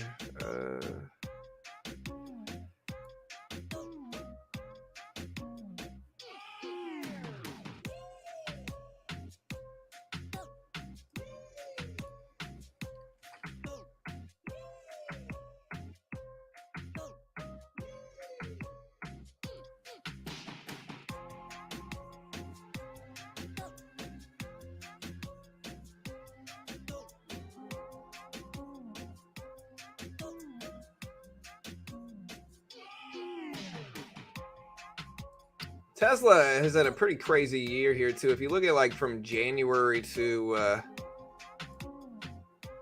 285, January to June.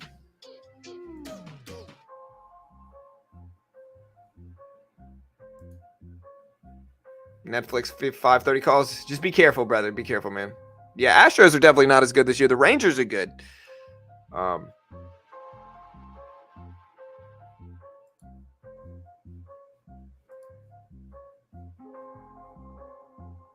Yeah, I gotta figure out how to manage.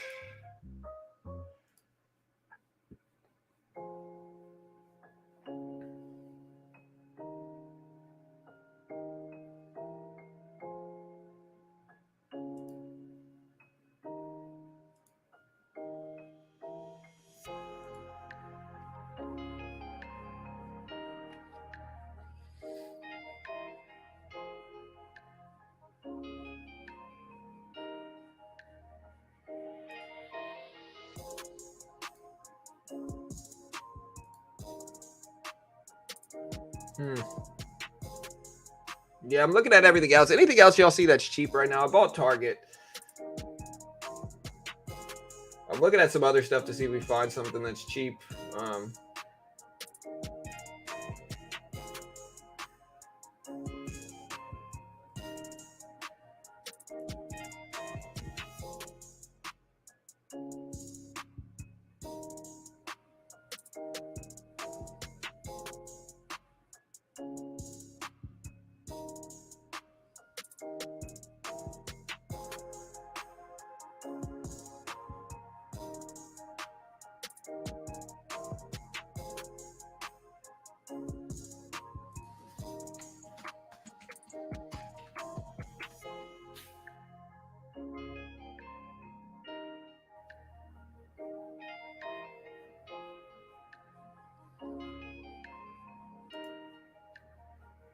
All right, guys.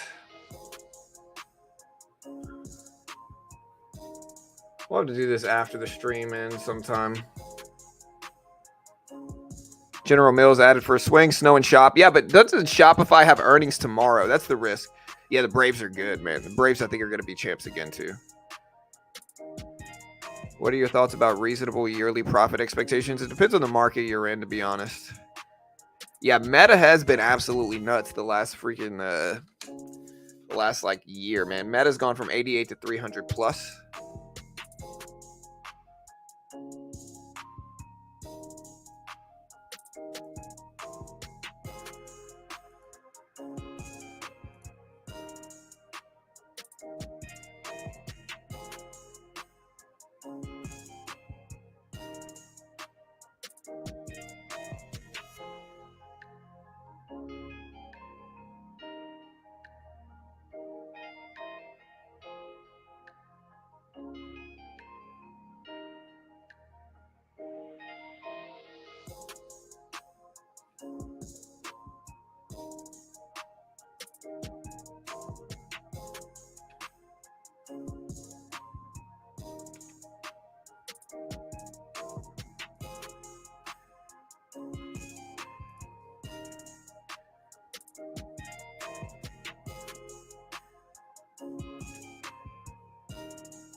All right, team. I'm looking for some other stuff. I'm looking at like Walgreens.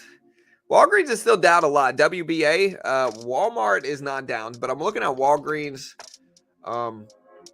There's a couple other ones I'm looking at too, but Walgreens is one of them.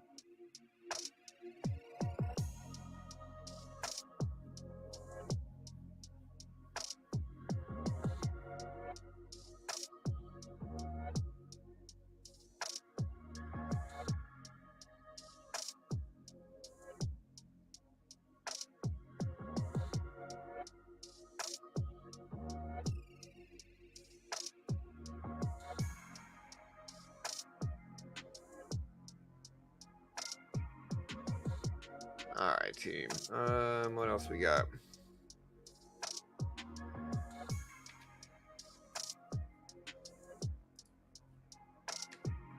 Again, I'm looking at Walgreens. I think Walgreens is good. I bought Target.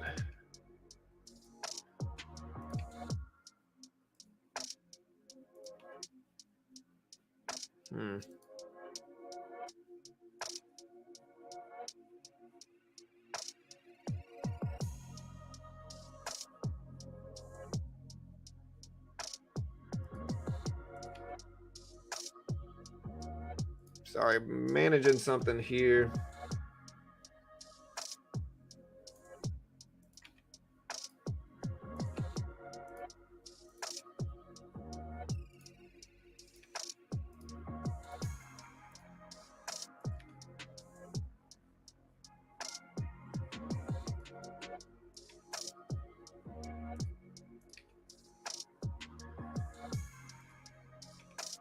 Let's see, so Tesla with the 7 a.m. scrum. We still got about 20 minutes before the New York State Manufacturing Index. We do have about 20 minutes. It's not the biggest release. It's not going to be something like big.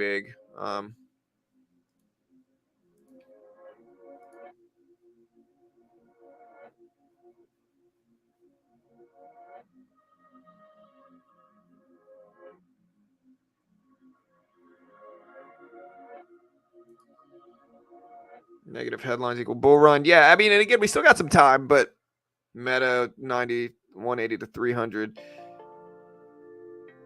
Yeah, I thought Meta was done too, to be honest. I was kind of skeptical in Meta as well. I'm looking at Walgreens. Walgreens is down a lot too. And I think Walgreens will probably still be okay long term. Maybe I'm wrong though. But I am looking at Walgreens. When is Walgreens actually earnings report though? That's the only thing. Like, when do they drop their earnings? So Walgreens, September? Walgreens must have been recently, no? Let me see.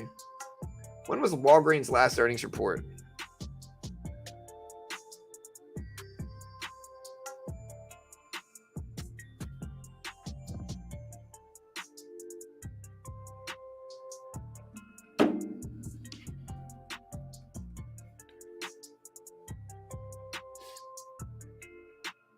%, call ratio.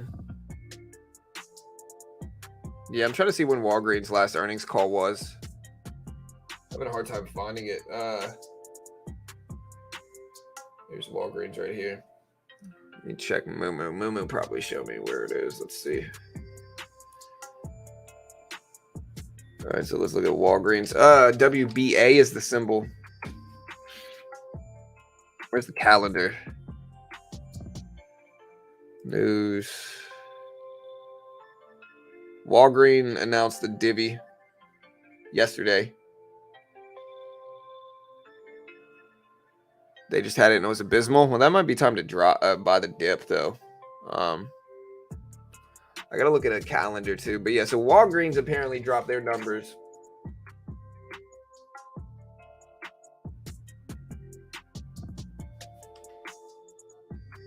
I'm pulling it up now. Walgreens. When you look at the calendar, they dropped their numbers on the 25th of June. So theirs was or no, that's 2024. They dropped theirs. Their last earnings.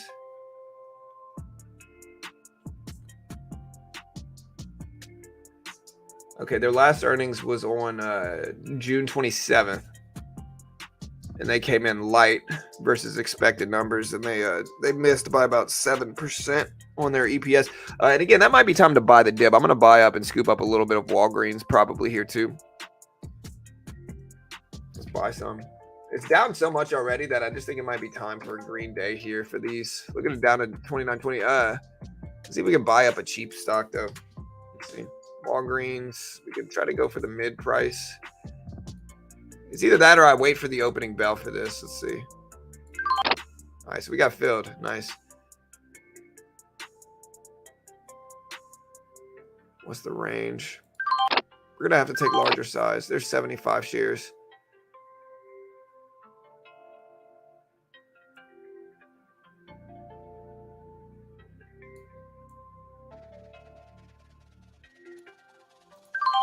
All right, we're gonna buy up a little bit more. All right, so that should be 100 shares that we just bought of Walgreens. We'll see if we hold, but they're down so much already, and I think Walgreens is gonna be fine still. I still think they get a ton of traffic, and despite bad earnings, it just might be time to buy the dip. Hey, what's up, Douglas? Verizon earnings. Yeah, so the Empire State Manufacturing Index drops in about 18 minutes or so.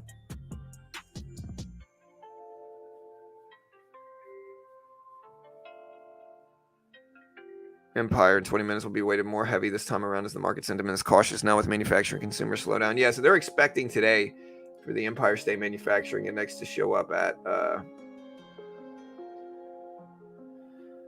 they are expecting it to show up at minus 4.3 versus 6.6 last time.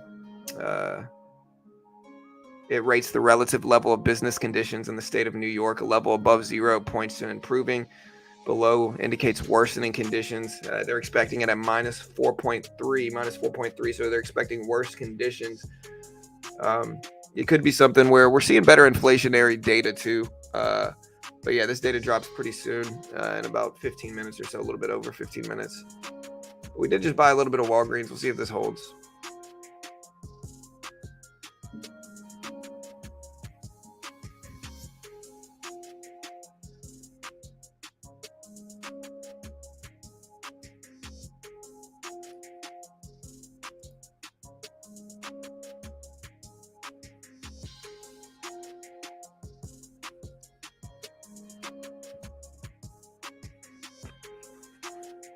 All right.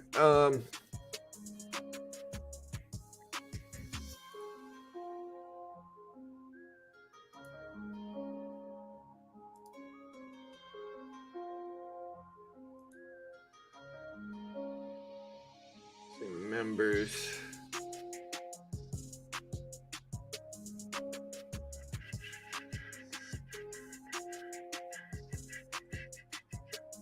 Yeah, we're gonna get ready to trade futures as well. We got one account on Topstep where we're only $1,000 away from it, and the goal is to get funded this week. If not this week, next week. But we're gonna keep trying.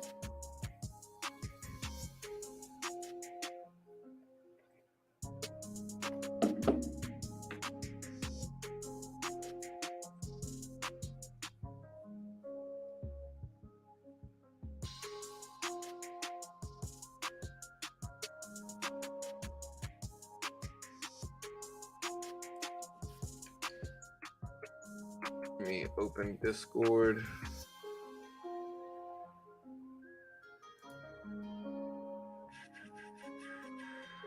Let's log out.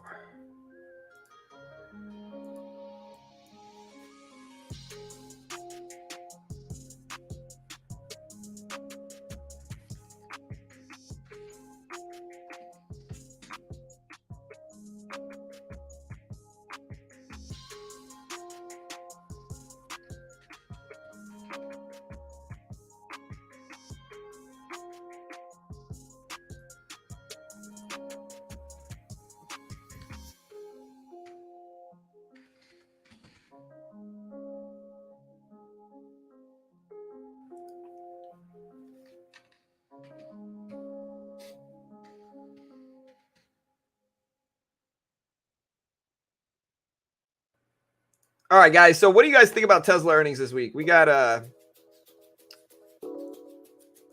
Tesla earnings on Wednesday. Do you think they beat or miss? Expectations for Tesla earnings are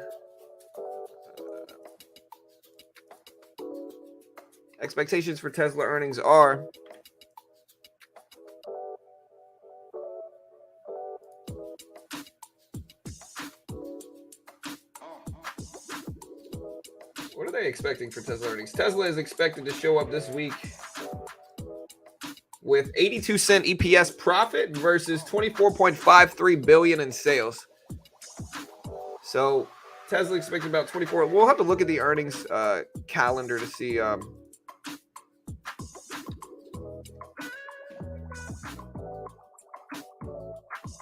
have to look at the earnings calendar first. But let's go away.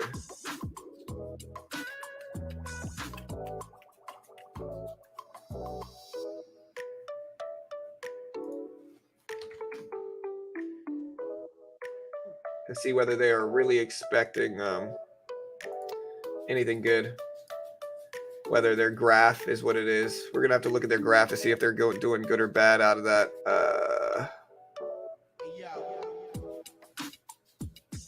All right, there we go.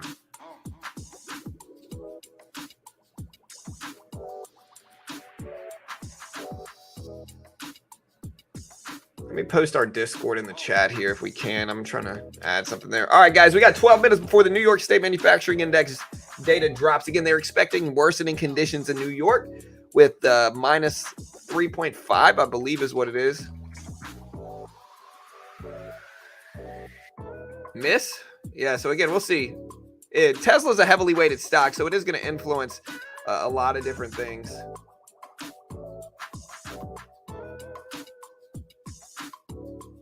Yeah, it is going to influence a lot of different things.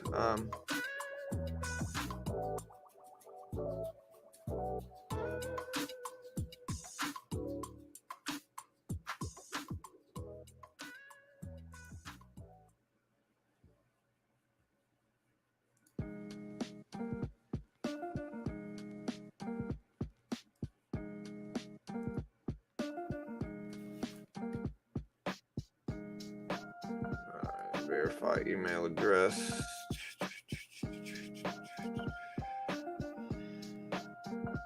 All right.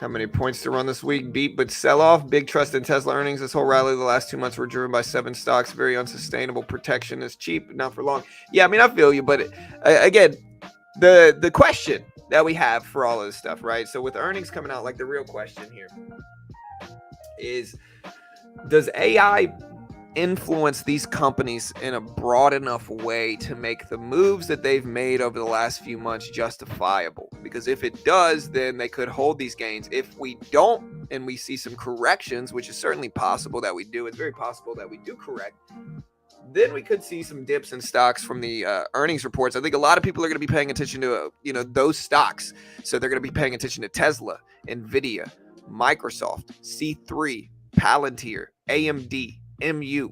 Those are going to be the big stocks that everybody watches. There might be a few other ones in there that I missed, but those are going to be the big stocks that everybody's really paying attention to and watching. And again, I'm not sure. When does the top step sale end? So I think my guess is they're going to push the top step sale back at least another week, but I'm not 100% sure. You got to reach up to them. And so again, we'll see what Tesla does. I'm curious here.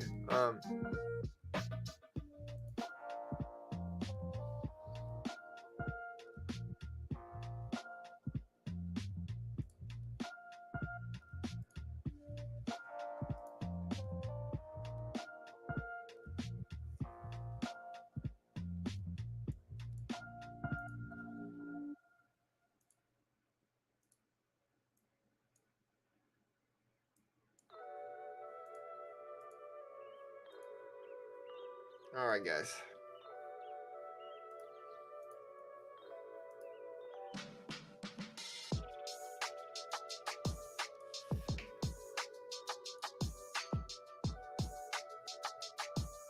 Watching Tesla here.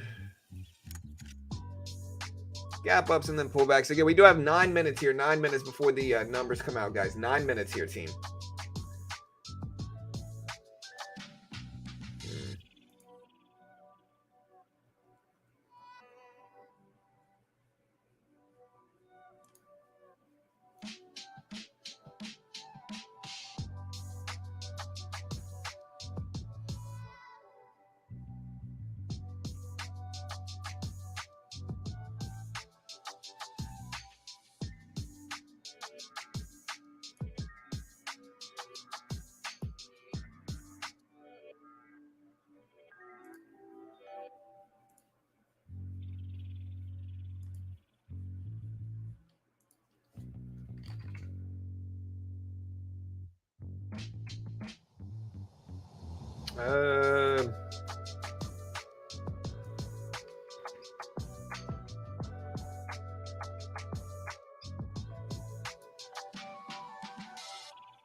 All right, so we are dipping down some in NVIDIA today. We are profiting on SOXS. I might add a little bit more to SOXS. By the end of the month, you should be there. Should buy another. If you buy one coin for $49, this is a recurring payment every month. Yes, but it stays the $49. Typically, to put it into perspective, the base combine was $165 a month prior to this big sale. So $165 a month prior to this big sale for the base combine. And so by signing up right now in the combine, you're going to get it every month for only $49. And you can get multiple. What I did is I signed up for like 7. And I'm just going to push hard. I'm almost there. I should be funded within the next week or 2. We're pretty close.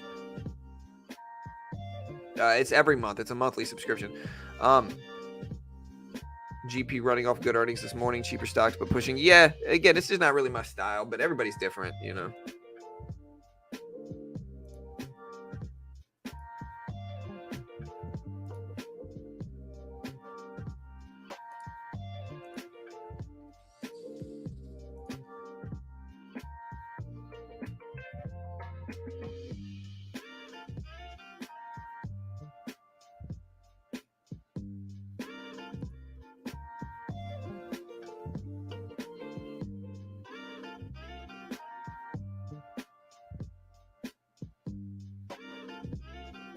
All right, guys. So let's see. We did this.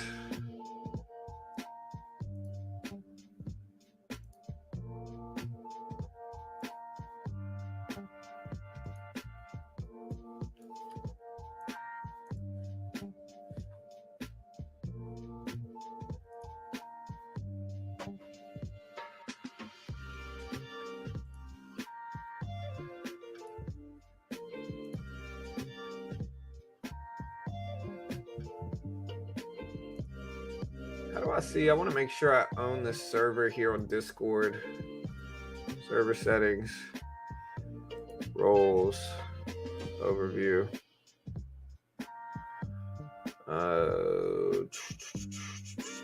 Members.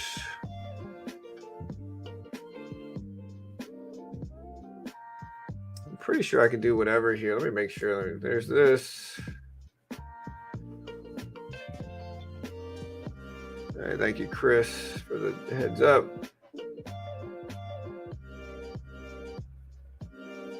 All right, guys. Let me delete this quote. I'm pretty sure.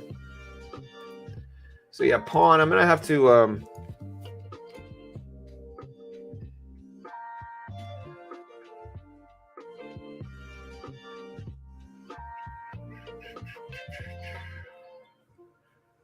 here, where's the new pawn? Oh, there it is.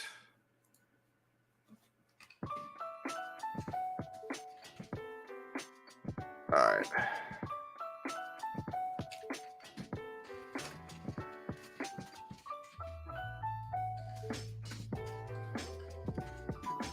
All right, so we bought a little bit of Walgreens. We bought a little bit of Target this morning, and maybe these don't work out, but it's all good.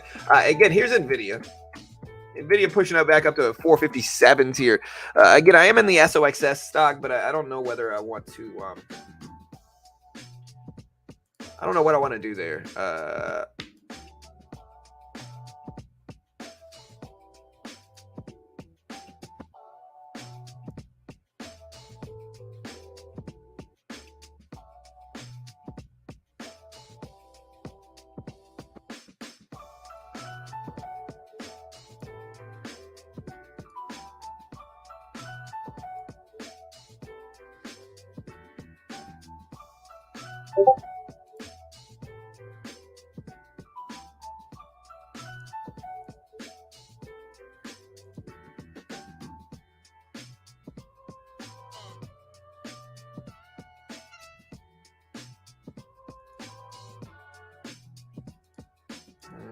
go monthly.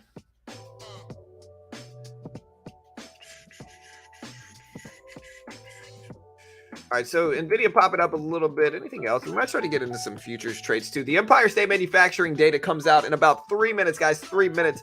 Again, hit the subscribe button. We are going to throw it in sub-only mode since we got some people here looking for this data. Yeah, the sales definitely makes it interesting.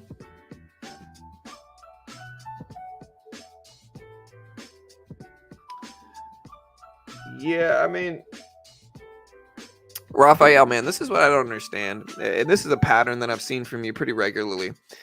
Is that when Disney moves up to like $91, $92, up big percentages, you don't show up here. You don't say anything about Disney being up as much as it is.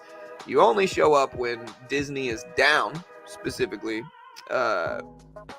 And every time it drops, regardless of how much it's moved up beforehand, you say this is the worst decision ever made. Again, I'm not saying you're just trying to paint it negatively on me, and because I like Disney, I always buy Disney up. I can't tell if that's what you're doing, but it's seeming a little suspect, bro. Maybe I'm just overreaching into it. Hey, what's up, Nando's? Good morning, dude. Like, Disney is higher than it was the last time you were in here complaining, Raphael, I guess is the point, man. But I digress. ATVI, what is that? Activision Blizzard, right? All right, guys, here's the data. We got less than a minute before the data comes out. Again, subscribe if you haven't already, guys. We're going to hit the sub-only mode if you haven't already. Subscribe. Help support the channel. We definitely appreciate it. Tesla, we're watching Tesla, but here's the SPY right now. We're going to put the SPY up here. SPY is moving up a little bit, but it's so light at this point in time. Look at it. It's so light right here. We're going to see how it reacts to this data.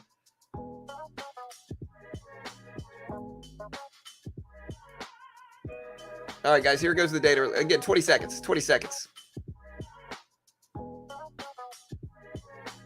Expectations are minus 4.3, minus 4.3. Here's the release right here.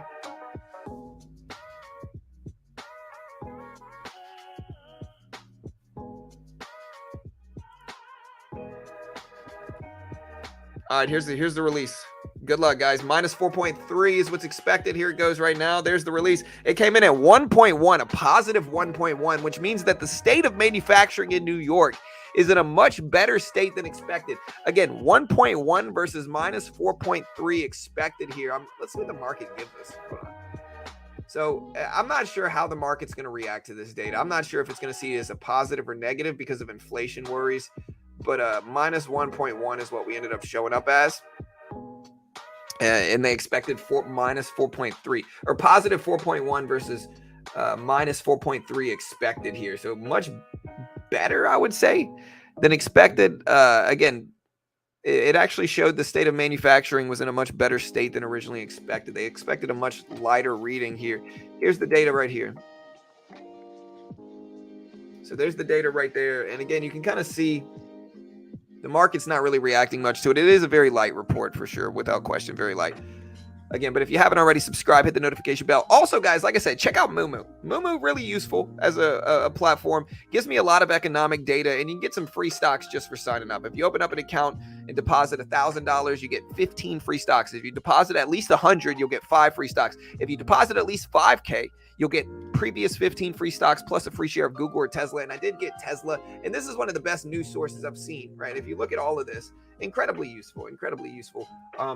Zero commission trades, zero commission in trades. They give you free unusual option activity. Their paperfolio section allows you to follow other traders, see what they're trading, see what stocks they're buying, see what they're getting to get these percentage returns. You can look on the month, right? The best person on the month is this guy training here. He's up almost 84% on the month. You can see his profit graph right here, and you can follow him. He's mostly making his money in Riot Blockchain, was a mining company. I can go to this guy, D10, and see he's up about 35% on the month on QBTS. I can look at Courtney on Fubo. I can look at this person, which diversified into 3 different things: Neuro One, Lexicon, and C6C. There's just so many different traders that you can follow and see what strategies they're using. Again, you can trade the entire pre-market session, which is why I switched over from TOS. And again, great way to help support the channel. There's just a lot of resources you can use for it. Here's the link. Check it out.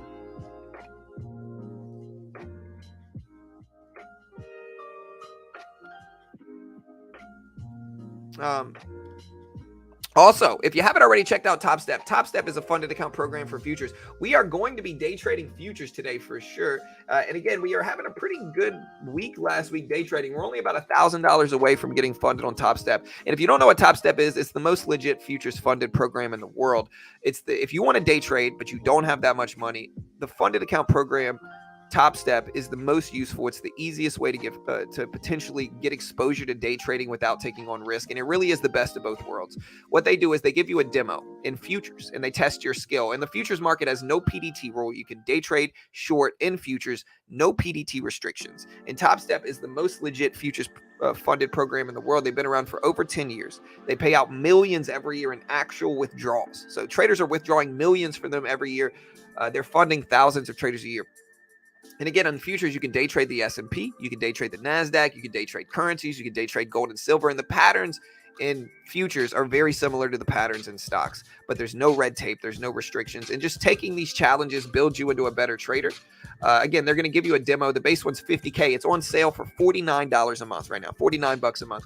And again, they're going to give you a $50K demo. If you can hit $3K in profit on that $50K demo without losing over $2K, they're going to fund you 50 grand with a 90% split, and you get to keep your first $10,000 in profit.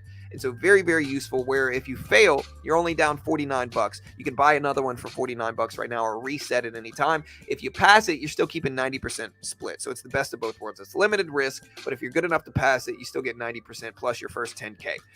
So again, if you want to check it out, great way to help support the channel. Again, great way to get exposure to day trading and just useful. Here's the link. Check it out.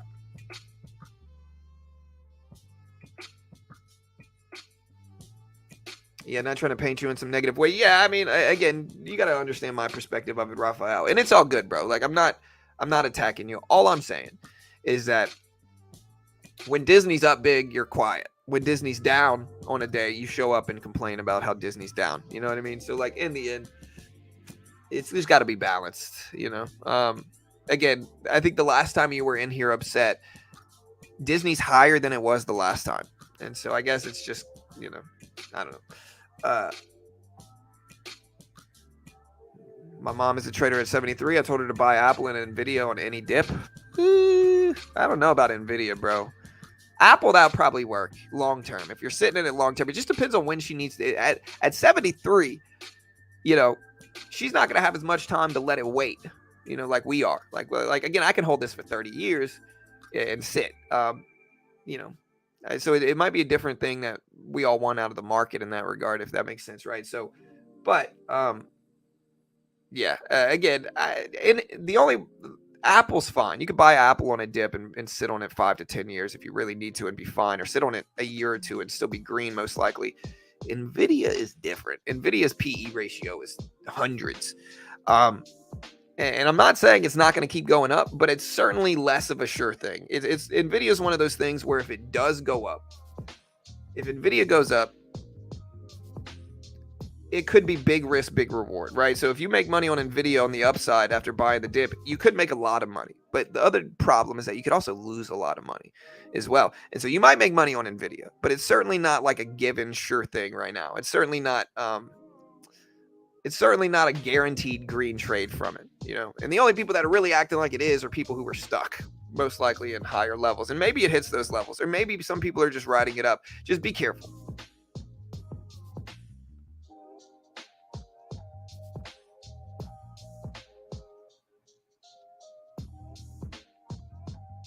But yeah, so again, we'll see what the market gives us.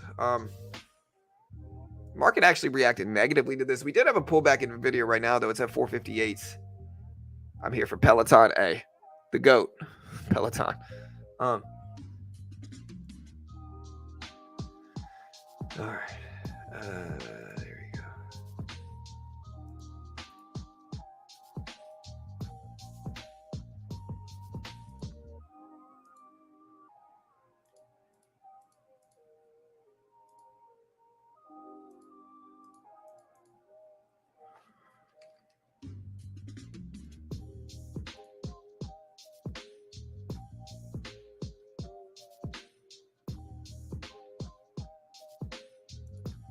All right, so is this an argument for a dip buy? I could buy the dip here.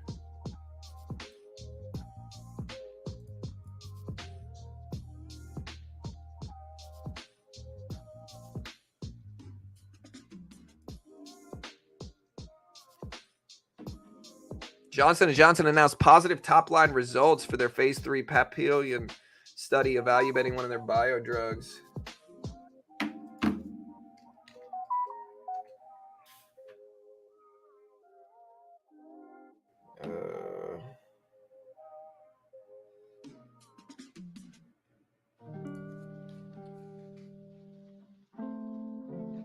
Johnson & Johnson, man, it's one of those companies that is just so big.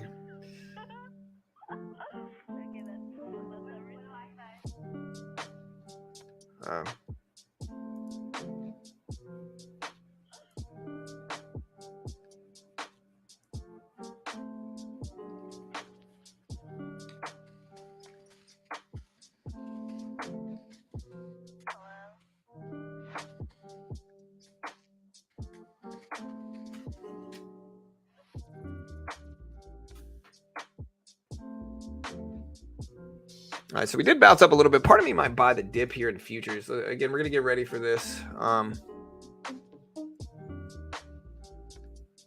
We got our charts up ready. Oh, wait, are we not logged in? Oh, we're not.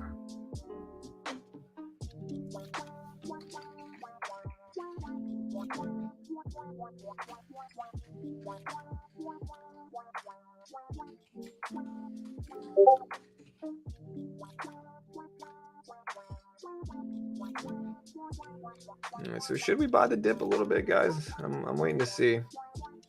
All right, we are in there. All right, so let's get ready to trade some futures maybe today as well. We're going to try to trade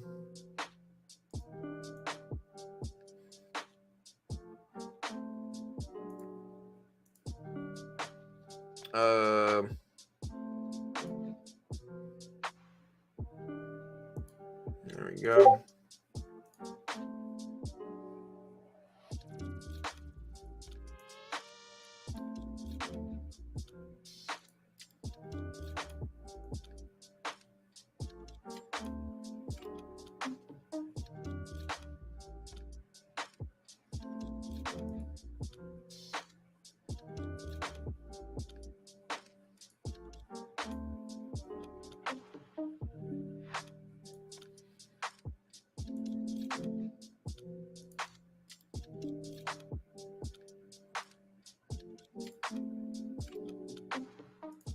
All right, so here's the futures market. I'm going to try to buy the dip here. Let me get in on the regular E-mini.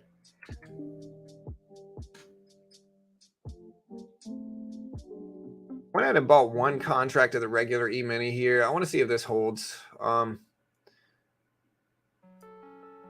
know the market pulled back a little bit on Friday. There's NVIDIA on the right side. So I know the market pulled back a little bit,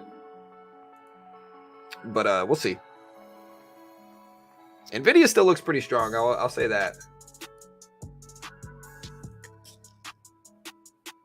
This was a good report. It looks like the market waiting for a dip. Yeah, for sure.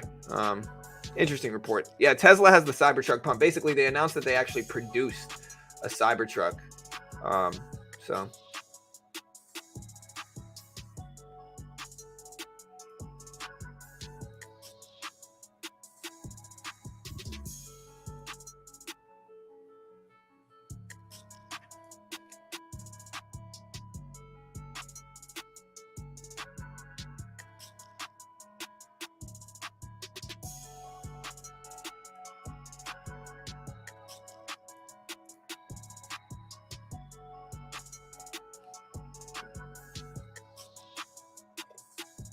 All right, so we're slightly green on this futures trade. NVIDIA trying to go up. Now we're a little bit red, but that's okay.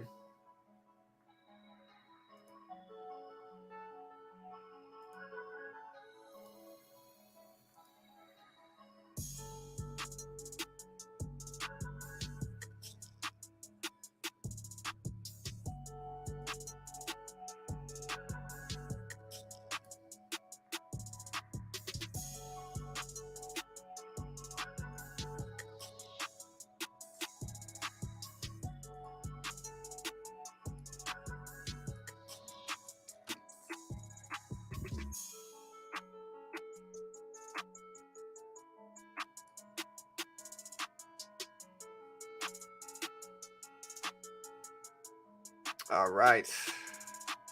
So we are dipping down. We're down about 25 bucks. I could add some more. I don't think I'm going to. I think I'm just going to wait and then take a small loss in this account. We are green, and so we're pretty much flat on this trade, but we are green in this account as a whole, so I don't want to take too much risk. Again, does the market close red or green today? The market's semi-flat right now. I mean, it's red, but it's still been pretty green over the last couple months. So you look at a 20-day chart, the market's still pretty green. It's gone from like 437s all the way to 450 basically over the last 10 days on the SPY. That's a pretty big gain. So the S&P starting to pop back up a little bit too. We are green on this trade. I'm going to give it time to work and just kind of keep bouncing back since I do have some room there. We did have some Johnson & Johnson news come out.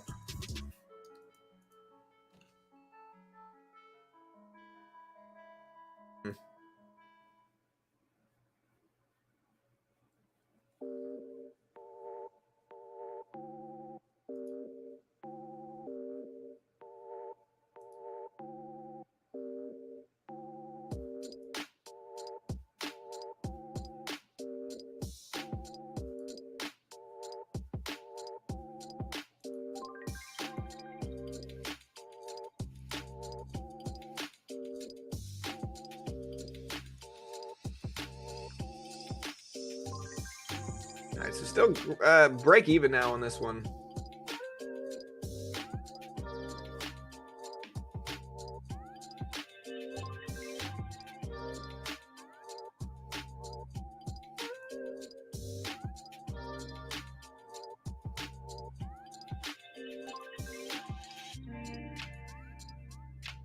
All right, let's see.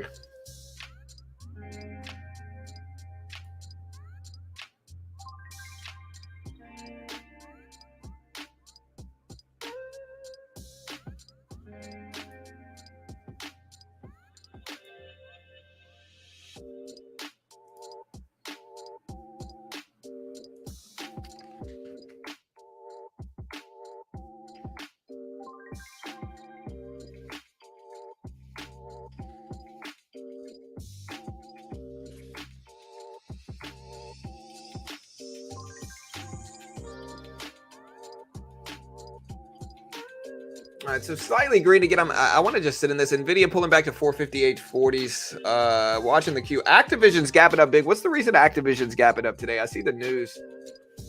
So Activision is up.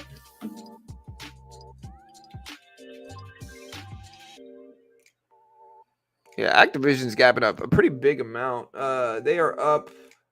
Sony and Microsoft reached a 10-year deal to the Call of Duty on Call of Duty games on PlayStation. So you can kind of see this news here for Activision. We'll put it up in the chat.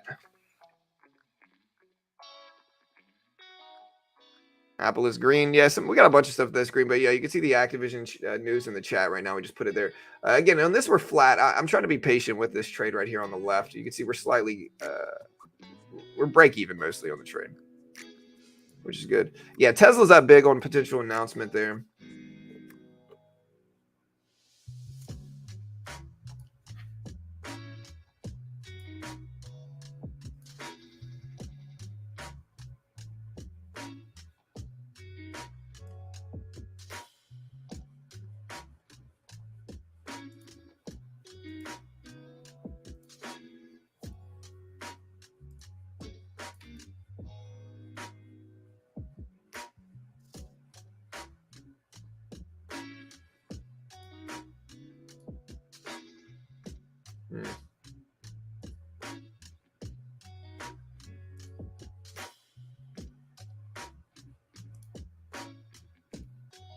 It's slightly green now. Slightly green. We're doing okay.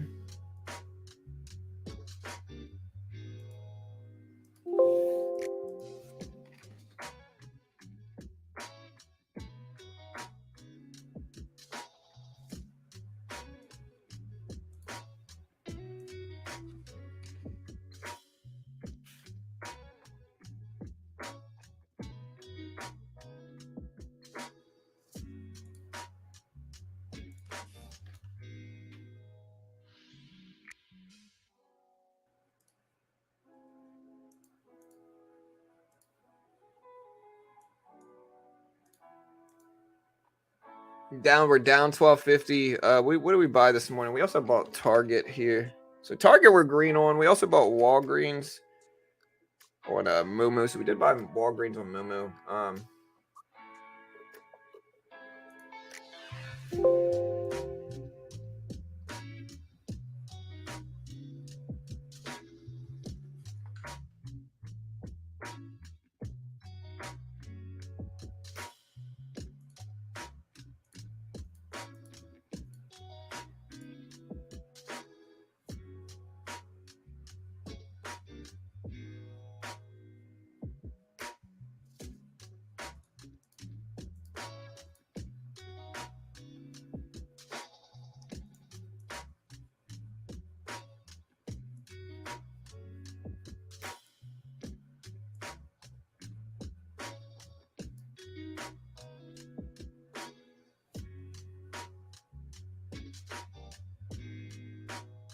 What the heck? All right, let's log out of here.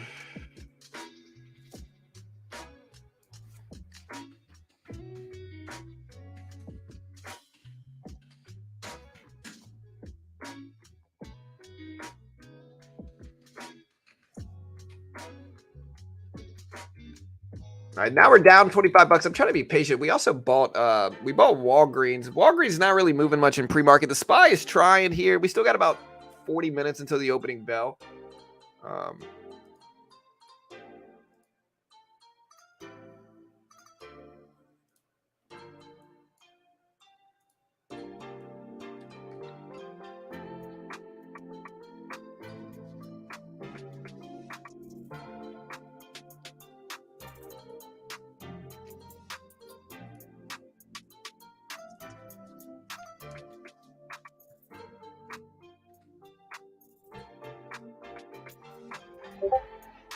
All right.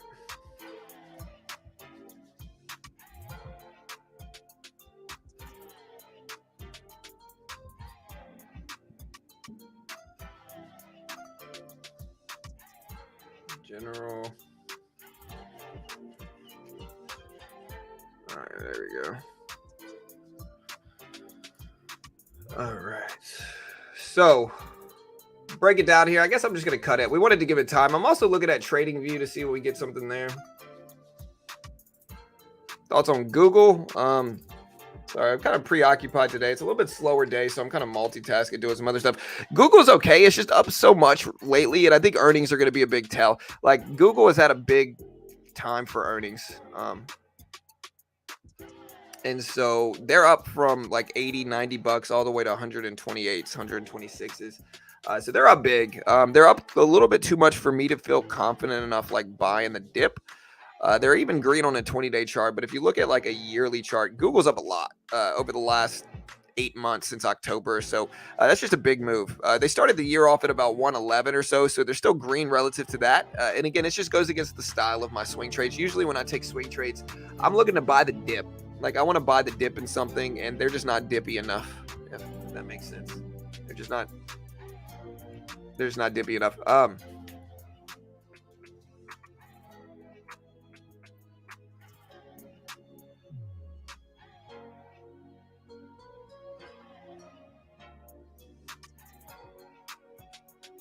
All right, team.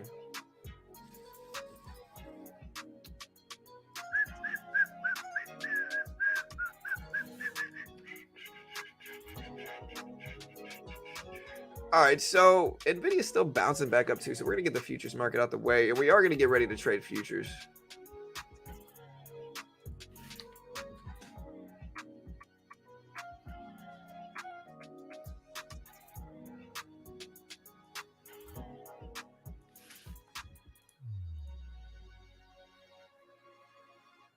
I'm just trying to hold.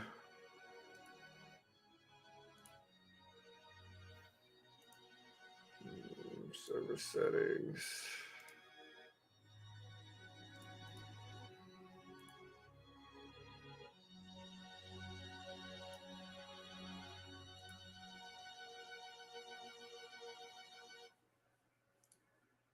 What a nice song, guys. What a nice song.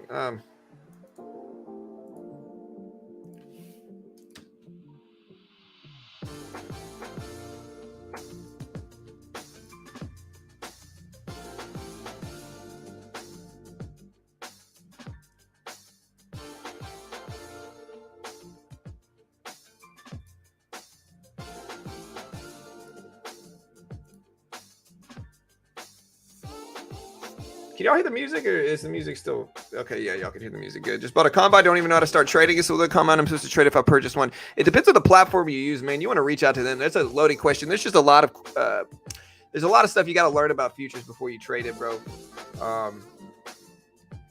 So just just understand. Like, there's a lot of yeah.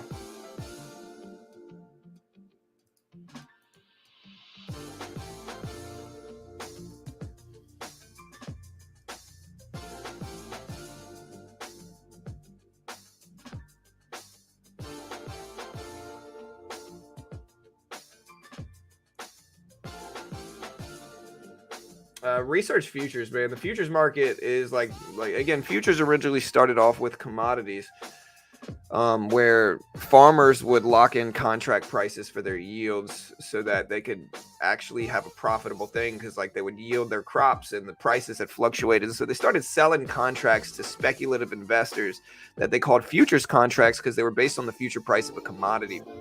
Over time, that has evolved to where you can now trade like the S&P 500. You can trade the Nasdaq. You can day trade currencies. You can day trade gold, silver, and like all that different stuff. So because of so in that's kind of what it is.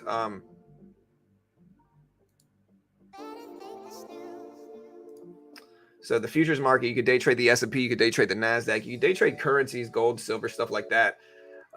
You can't trade individual stocks in futures. It's only gold, silver. All right, so that's good.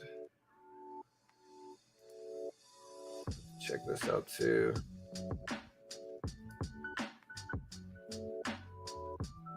Gotcha.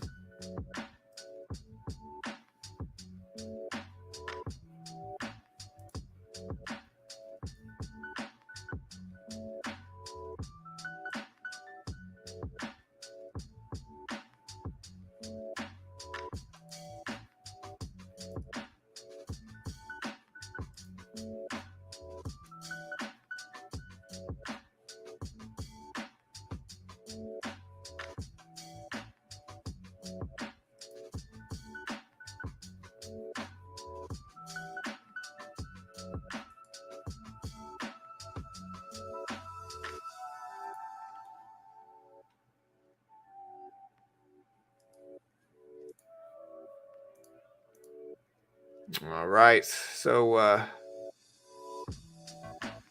there we go. There's no option to begin trading somewhere. Well, you can trade. You got to wait to get your account credentials. And then you got to log in, and then you got to pick your platform, and then you got to figure out what contracts you're trading. And there's a whole different thing that you got to use. Again, reach out to them if you need help with all that stuff. Again, you should sign up, specify the platform you're using, and then they're going to send you login details. Go to their website. They'll show you how to log in to each individual platform. And then once you do, then you specify what symbol you want to start trading and then trade. But again, just be careful. Reach out to them. Make sure you fully understand what you're doing before you start. It's important. All right, so we are done with everything we were working on this morning. The SPY is pretty flat. I mean, SPY pulled back last week, but just to put it into perspective, like here is the SPY chart, which is basically the E-mini in futures. So the SPY is basically the E-mini, right? And here is that chart. Here's a 20-day chart on the SPY. So this is 20 days of SPY price action, right? So this right here is 20 days of SPY price action. Again, we started the week off here. We started the last few weeks off here at about 430s, and we are now at basically 450, despite the baby size pullback that we have. And so every day is not going to be green, but this is a little baby pullback. The market has gone up like this over the last 2 weeks, 3 weeks, and now we are pulling back a very slight amount like that. So it's very small moving into this week. Nvidia is starting to pop back up a little bit as well. There goes Nvidia bounce.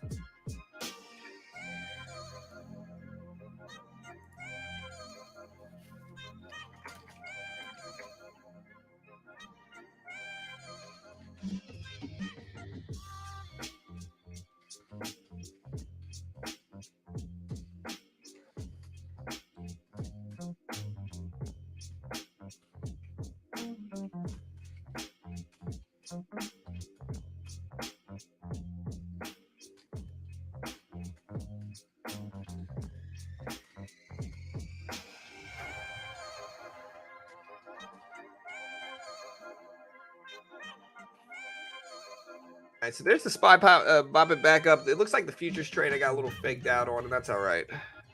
There's no option to begin trading somewhere.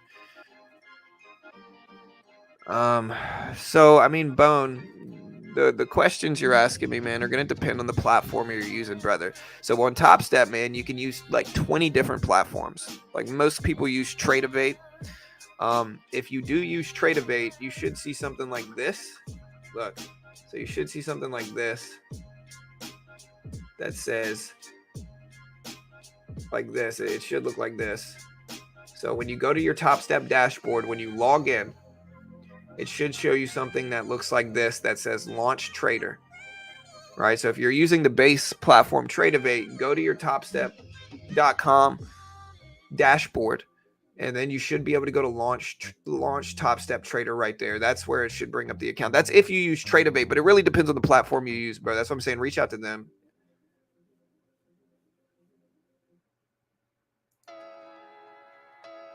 Thoughts on Fubo? I have Fubo as a subscription. Like I use Fubo to watch sports and stuff.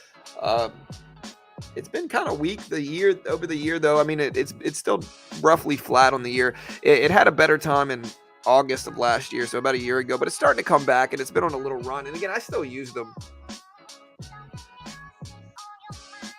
Yeah, Tucker's been a beast, man. Hitting that, getting that homer in the 9th inning yesterday was good. I saw the recap, some of the recap.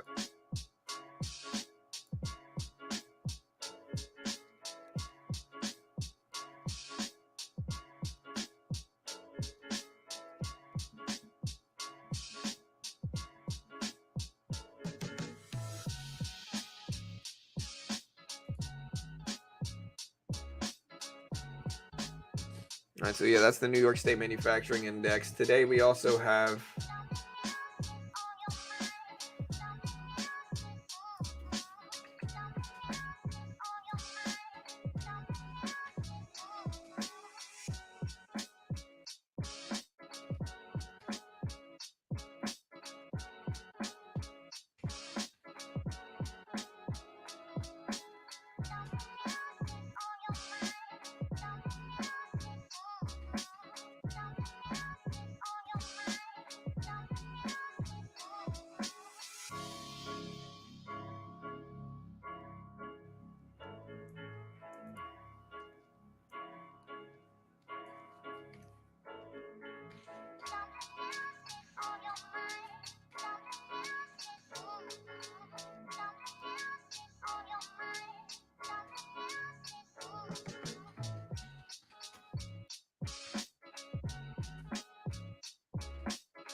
all right, guys.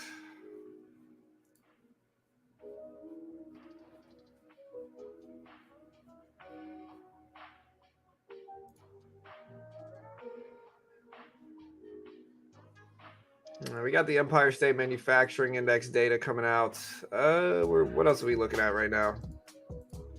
NVIDIA stock, we're watching that.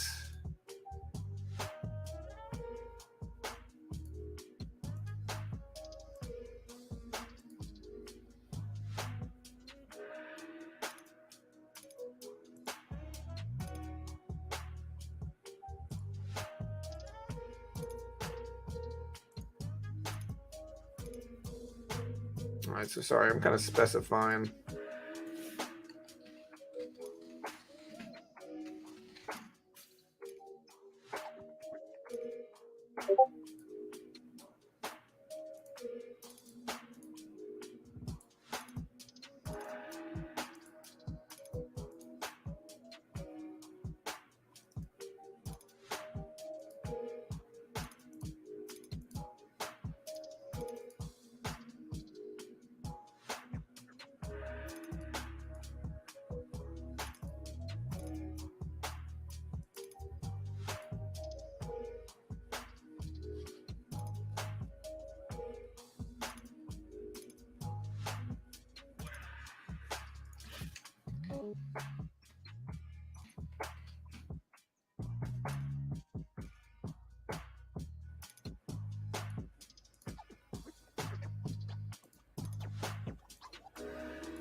All right, guys.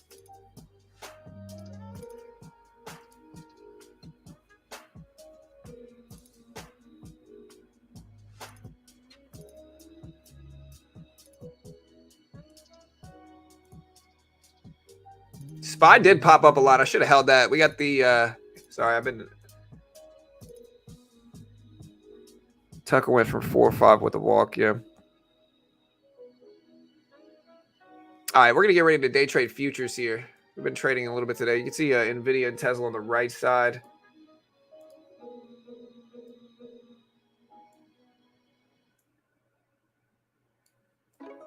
There's the E-mini.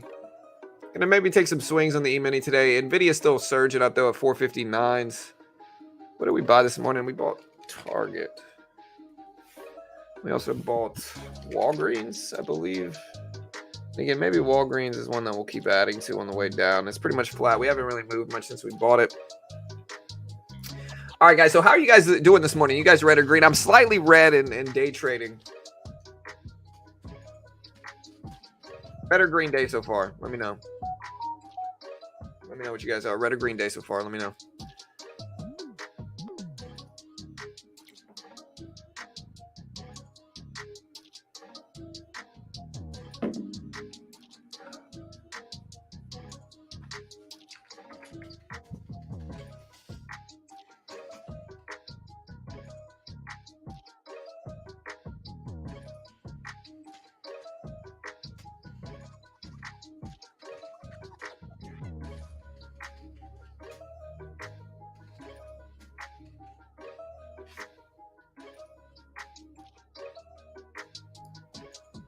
Green, don't want to spoil. Do you think crypto will dump more? I'm not sure. Are you bullish on Tesla earnings this week? Tesla's up a lot short term. It depends on what they say during their earnings call. I really don't know what they're going to do. I know they could announce the Cybertruck, like debut date. So if they announce when the Cybertruck is going to be done, that's going to be crazy big, and that could cause some crazy momentum. The problem is that we have, like, they've already made it seem like they were going to debut the Cybertruck a bunch, and they haven't yet. And so it's definitely not a for sure thing that they announced the Cybertruck debut date or anything like that.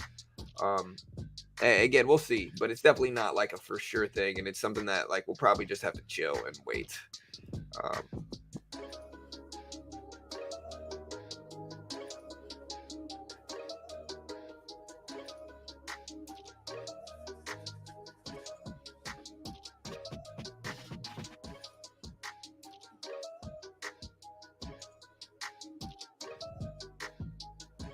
All right, so again, to recap the week coming up, on today we had the New York State Manufacturing Index drop, showing actual gains in manufacturing, actual strength where they expected losing, came in over 1%.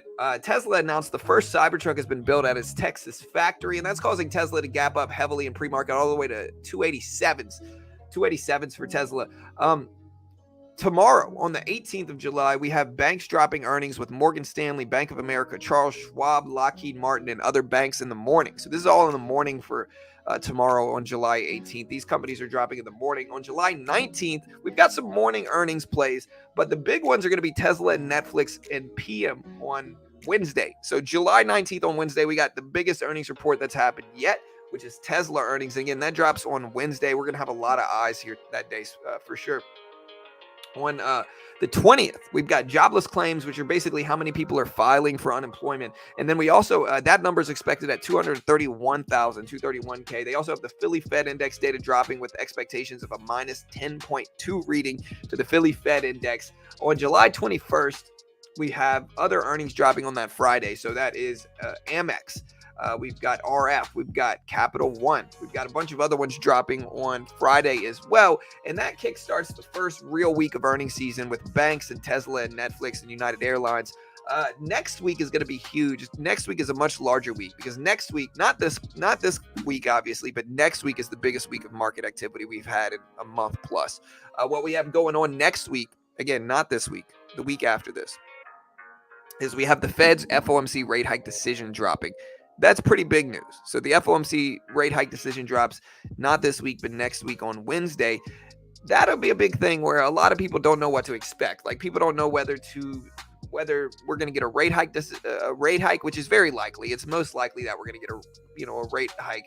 They don't know whether that's what we're going to get, or they don't know whether we're going to get a pause again or a skip. Now, Jerome Powell during the last FOMC meeting did say that he would raise rates at least 2 more times, most likely, and the Fed would raise rates at least 2 more times, most likely this year. And so what that means with 4 FOMC meetings left is that he could probably raise rates in half of them, and 50% of them he's going to raise rates. The last time he paused means that this one we're probably going to get a rate hike. But again, inflation data has been coming in noticeably better. If you look at the CME watch tool, there's an important thing to pay attention to.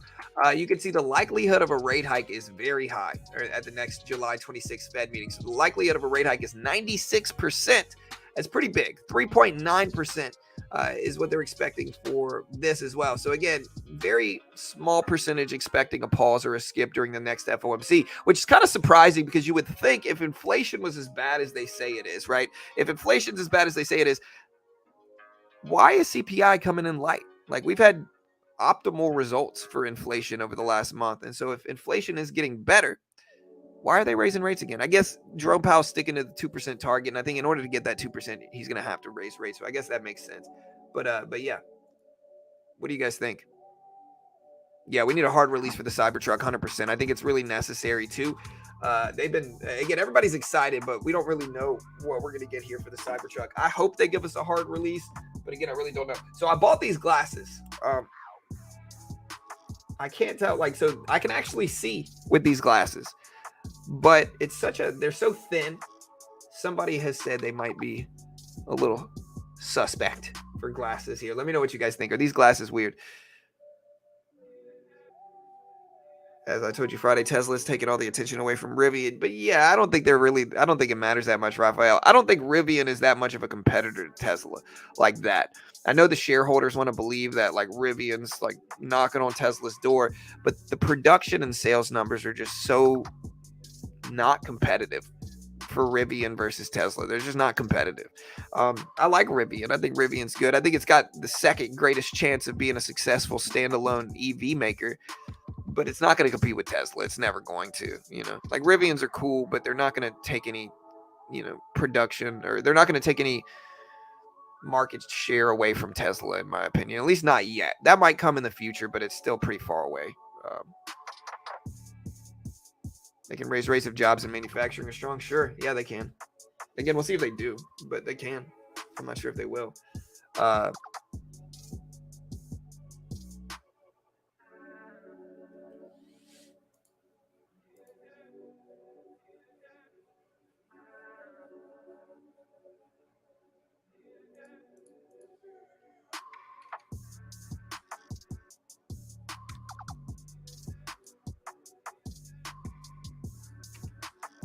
Again, do me a favor, hit the subscribe button if you haven't already, guys. Hit the notification bell. We're getting ready to kickstart earnings season, and I'm ready.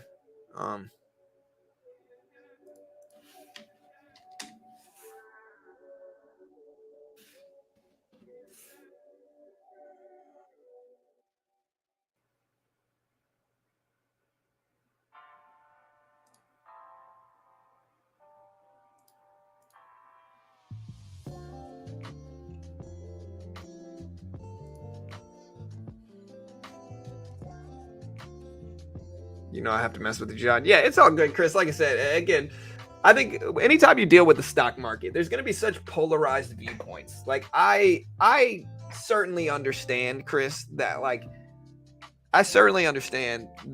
number one, I take very polarized, contrarian viewpoints in a lot of stuff, and that's okay. And so do you, and that's all right. The other thing I understand is that I might be wildly wrong about any of this stuff. These are just my own personal biased opinions, of course. Obviously I'm biased in a lot of different ways, and again, we'll see. I think Tesla's got a pretty good chance, or I don't think Rivian's going to really compete with Tesla at all. I just don't think production numbers. I don't think enough people even know what a Rivian is versus a Tesla. I think you ask people what a Tesla vehicle is, everybody in the world for the most part is going to know.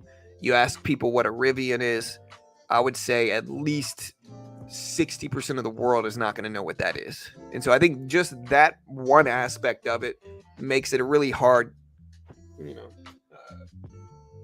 makes it less threatening in terms of competition for Tesla. But maybe I'm wrong.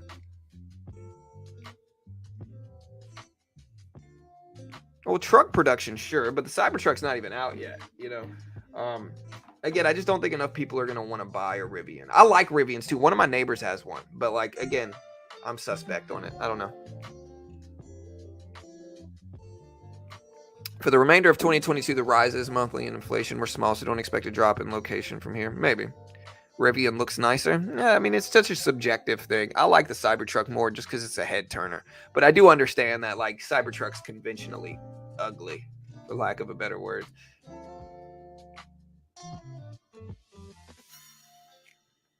Man, summer has flown by too, bro. My kids are about to start school again.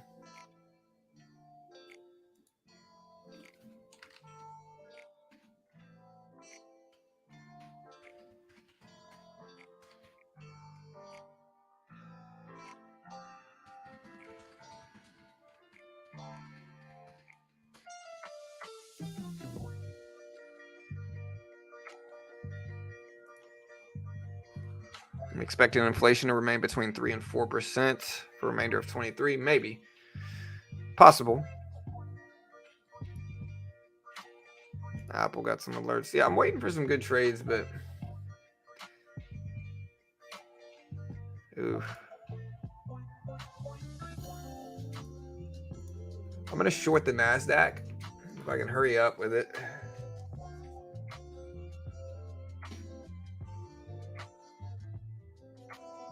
We got one contract short of the Nasdaq.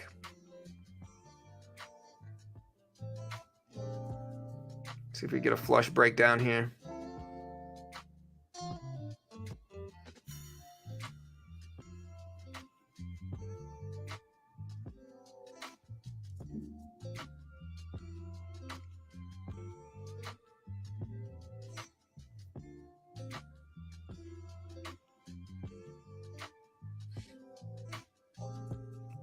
It's going to be a longer term trade, I think, and so I do have to sit back and just kind of chill here.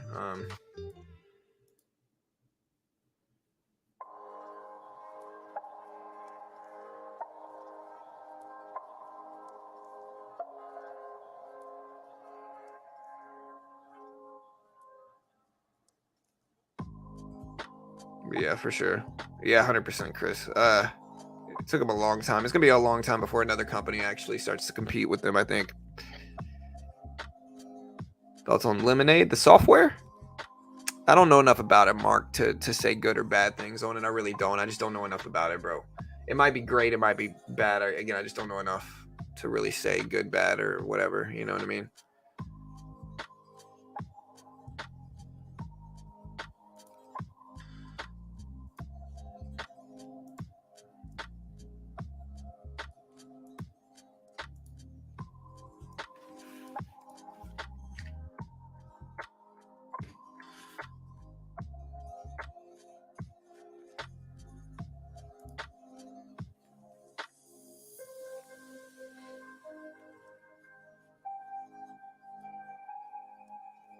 All good, brother. Thanks for being out here holding it down. Yeah, no worries, dude. Yeah,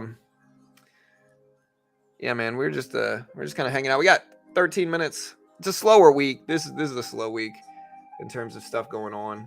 There's just not really much action this week aside from Tesla earnings. We got Tesla earnings. We got some action, but today's slow. The rest of the week's pretty busy.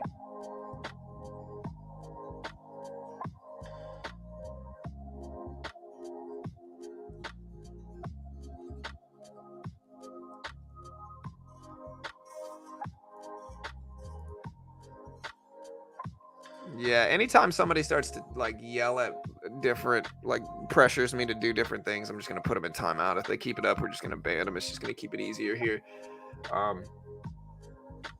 It's a small trade too. We got to give it time to work. But pressuring me to do one thing or another is just not a good move. It's something that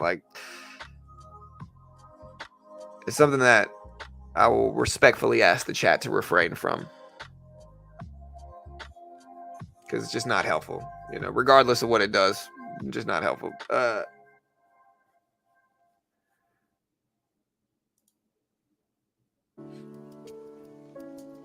we're down a little bit, but I do think we could give this one time to work.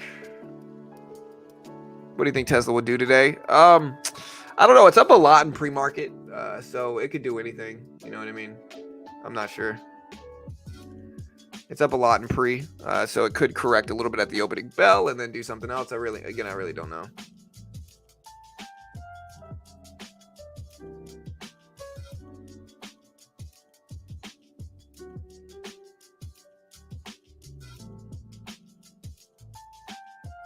Yeah, for sure, Chris.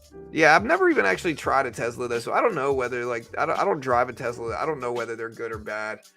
You know what I mean? I really don't. Like I don't know whether it's something that like where the haters are right or whether the haters are right. I really just don't know enough to really say.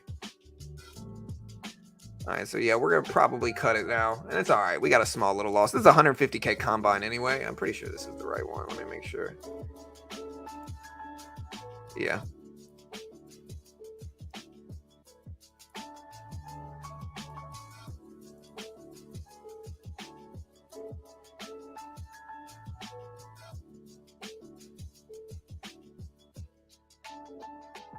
That's the wrong one. Let me make sure. Okay, gotcha.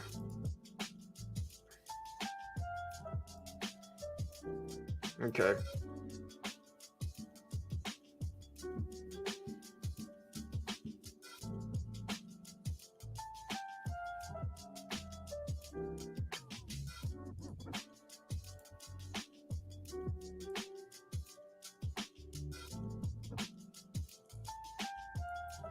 All right, there we go. There's the Nasdaq, and it might pull back more to where we jump right back in it too.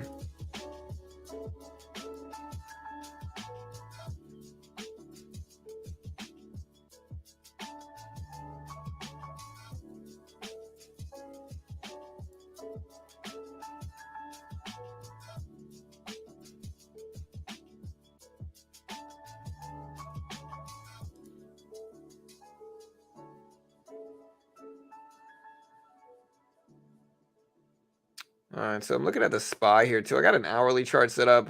Market's starting to test the 440s. We're pretty much flat on the day. Like the SPY is down a little bit, but it's not down a ton.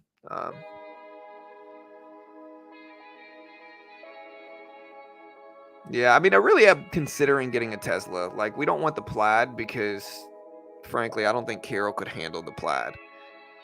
It's just too fast. You know, I just don't think she could handle it. But we're considering the Model 3, not Plaid one, whatever that is.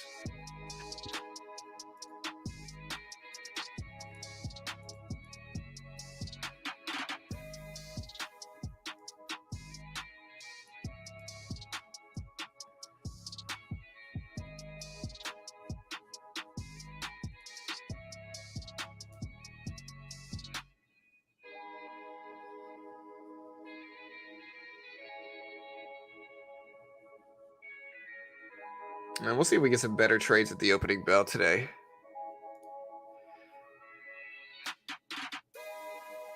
No, I didn't know that, Soldier. I mean, either way, if so, it's just a software. What's the price difference between the Plaid and the other one then?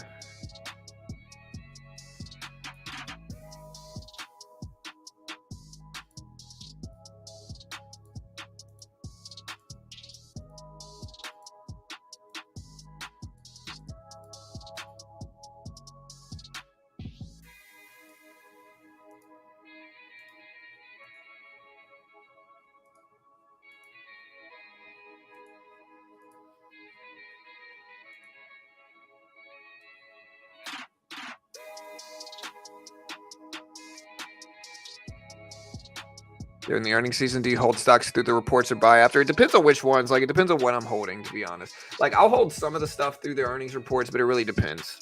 Like, I'm not going to hold all of them through it. It depends on what it is. Like, really. All right, so this is pushing up some, too.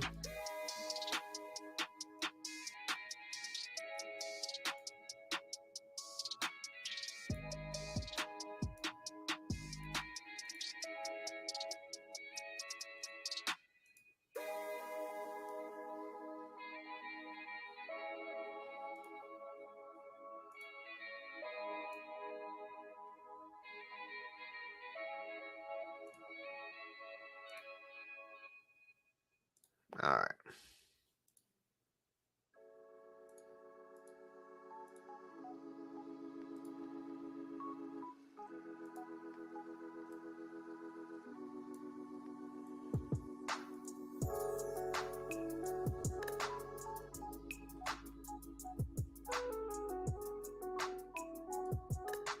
All right, so we got a little U-shaped breakout pattern here. We'll see if it actually holds, but honestly, the Nasdaq is just so volatile when you trade it. It just moves against you so quick.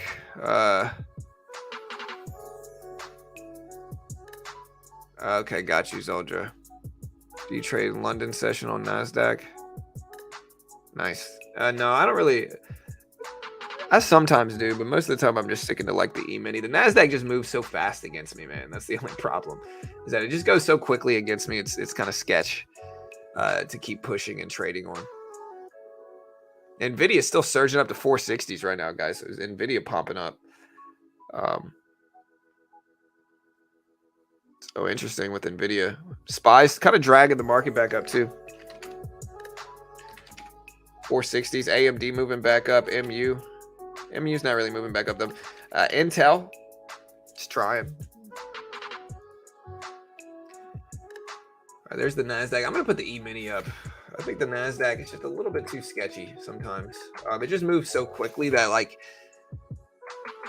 it goes again the ideal part. Look at Nvidia pop. Nvidia breaking highs at 460s in pre-market. Ideally, I want to build up a cushion first and then take larger trades once I have that cushion on the day. If I don't have that cushion, I gotta just chill and not risk my account. That's the goal right now.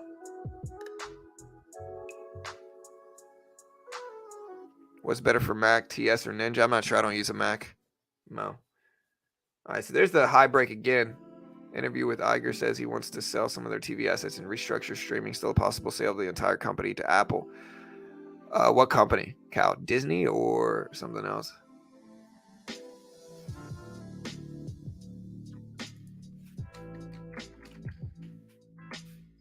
Yeah, so Disney. Yeah, I mean, they could. I think with the latest Marvel movies being disappointing, I think they're going to be considering some stuff too. You know, I think I do agree that there might be an oversaturation of Marvel movies.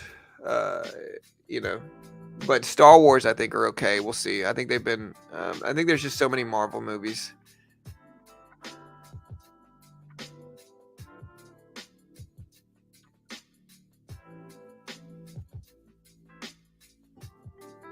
Mission Impossible. Yeah, I heard Mission Impossible was good. Apologies for saying close to the trade. Yeah, I mean, again, it's nothing against you. To be honest, we're going to have people who just kind of create alt accounts, and for whatever reason, they're just super hell-bent on trolling me, and that's fine if that's what they want to do with their life, you know. But like a lot of the time, they hear me make the rule of, hey, don't pressure me when I'm in a trade, and so they'll just kind of create fake accounts and then wait for me to get into a trade and then pressure me to do stuff. Either way, it's just better to keep the rule of like, no, like if I'm in a trade, don't tell me to get out of it, if regardless of whether you think it's going to be a winning, losing, or regardless of whether it is a winning or losing trade. Either way, like it's just easier for me to just kind of trade without that pressure, regardless of whether it's right or not, you know. 3 minutes, guys. 3 minutes until the market opens. ESPN, yeah. I get SPY at 449s right now. So SPY's still trying to come back. We're mostly flat. The previous closing price on the SPY is 449.20s. 449.20s. So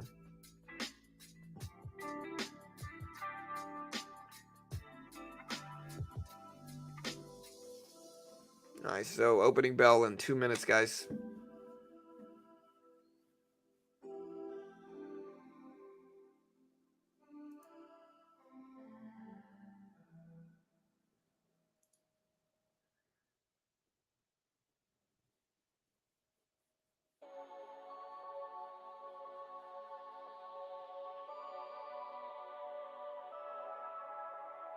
SPY just tapped over 449, just broke over 449. You can see the E-mini start to rip here.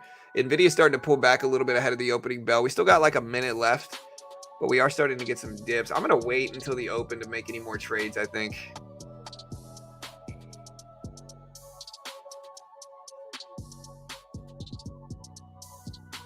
Yeah, I saw the China GDP data.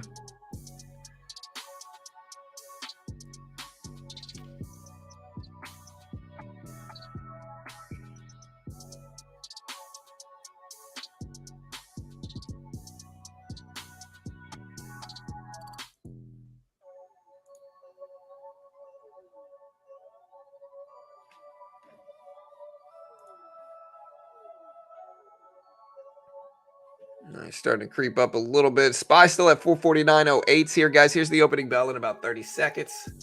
We got about 30 seconds until the open. Yeah, I'm gonna just chill and wait. I don't think pushing super heavily is the right move.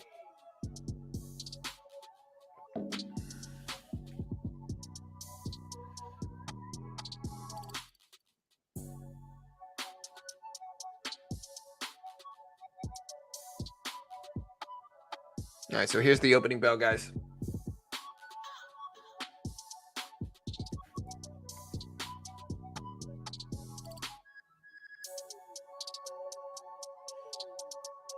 All right, so there's the open.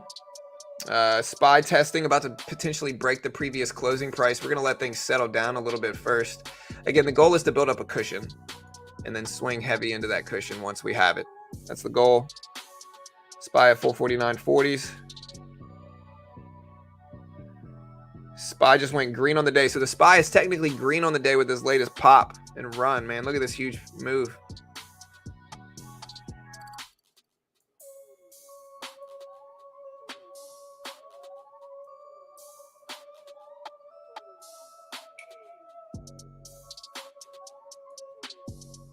Big green action at the opening bell. SPY's breaking over previous highs. It got in. And again, we'll see what NVIDIA does. You can see NVIDIA on the very right side of the screen here.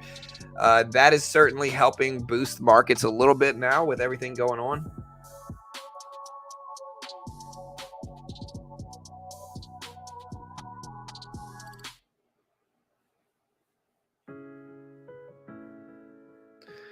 You do what you like, irrespective of buy or sell said. 100%. I mean, I do what I want to do anyway. The reason I have that rule is just because it's one thing to say, hey, I like it on the upside, or hey, I like it on the downside. It's another thing to say, John, sell it now, get out now. Like, that's a completely different thing, you know? So it's all about like gauging, or it's all about letting me have my own intuition there, regardless of whether I'm right or wrong. I might be wrong sometimes, I might be right, but either way, it's just not helpful, you know?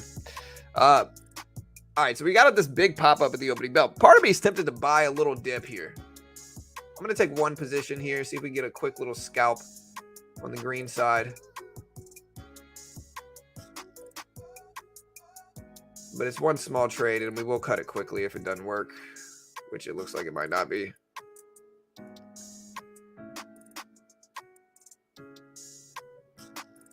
We crack under this candle, we're going to cut the rest.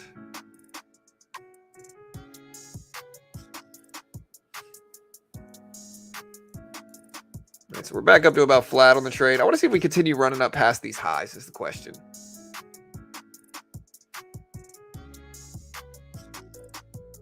There we go, slightly green. I just hope we're not like super choppy into the open. All right, we're up. All right, so we just cut that. We just made a little bit there. Just got our first little green trade since the opening bell. We bought the small dip we got after the open.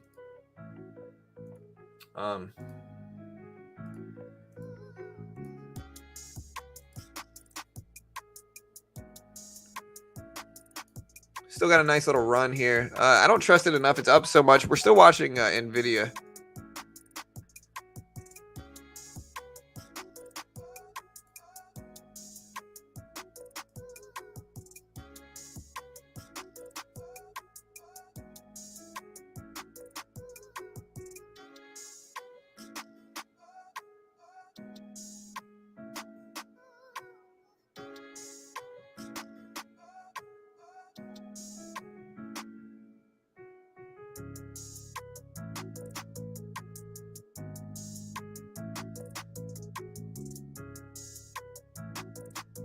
All right, so we are surging back up. NVIDIA is still testing these levels. Coin is breaking my heart. Is it up more? It's not. Coin's not really moving that much. I'm kind of looking at maybe put options on coin. I just don't know if, again, that might mean a bullish take on crypto. I don't know. What do you guys think? What do you guys think of Coinbase?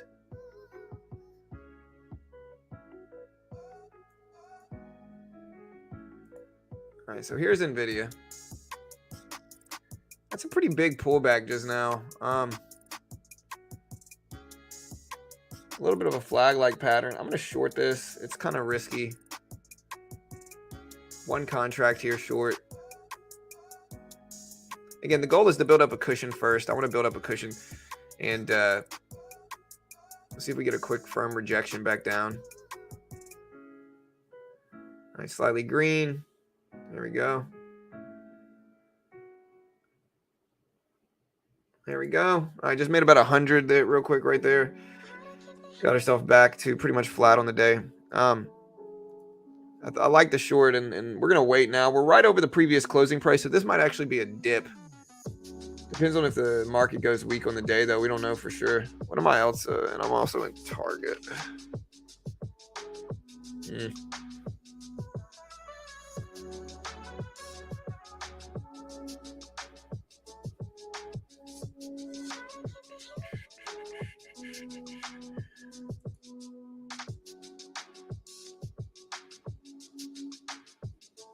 We'll see if we can hold the SPY right here. What else did I buy? I bought Walgreens. They're dipping down a little bit too. So we'll just wait on this. The rest of this kind of starts to look green though. Or red, I mean.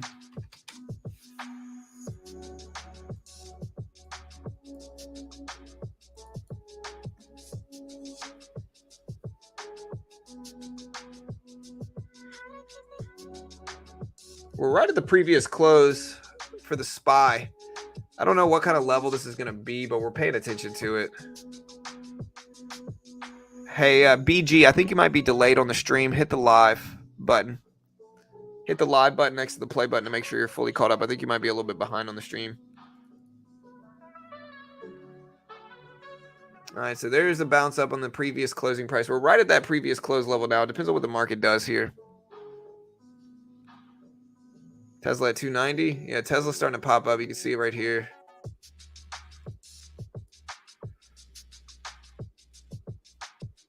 Look at that surge on Tesla at the opening bell. It's dragging everything else up too.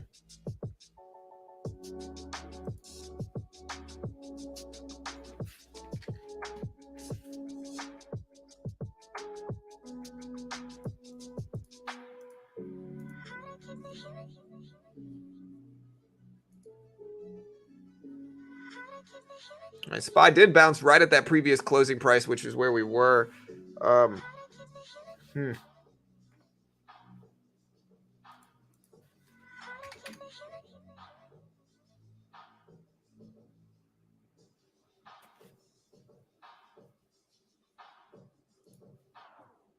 what's up, Lurkin Luke? Dow down.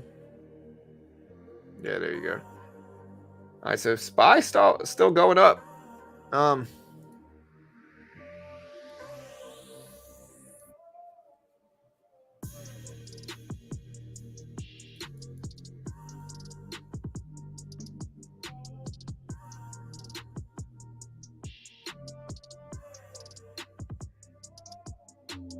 Walgreens popping back up. Apple, a $3 trillion company again. Yeah, Apple going crazy. There's the S&P start to head all the way back up to the top of the range. Again, pretty flat since the opening bell, though. Y'all just be careful.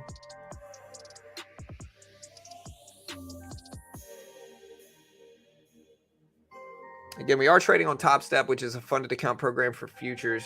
They give you a demo. They test your skill. If you can hit the target while following their rules, they fund you between 50K up to over 150, up to 150K with a 90% split. And they're the most legit one in the world. They've been around for over a decade. They're kind of who all the other ones copy off of. And you're going to have the easiest time withdrawing from Topstep. What they do is they give you a demo. They test your skill. If you can hit 50K in profit without losing over 2K, which is a reasonable 2 to 3 ratio, then they fund you 50K with a 90% split, and you get to keep your first 10,000 in profit. The easiest way to get exposure to day trading without taking on a lot of risk. Most day traders lose, but it's a lot cheaper to lose a Topstep account than it is to put the money up yourself.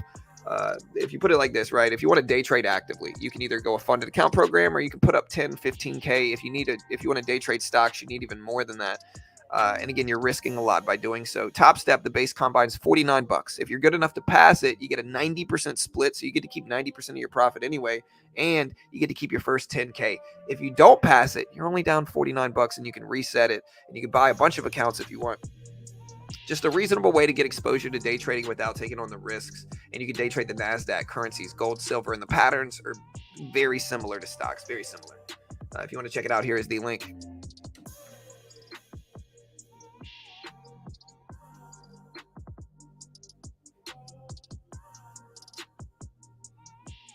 All right, so Mark has basically been in a sideways range. There's Tesla dipping down pretty fast.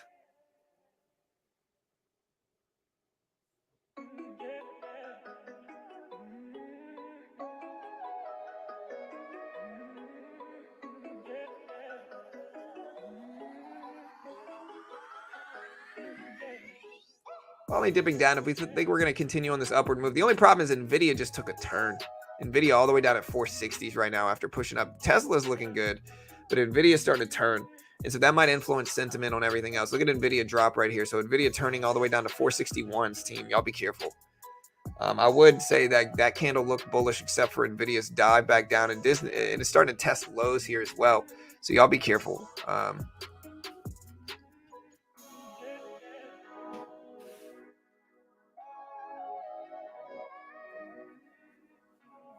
Again, Nvidia starting to crack lows.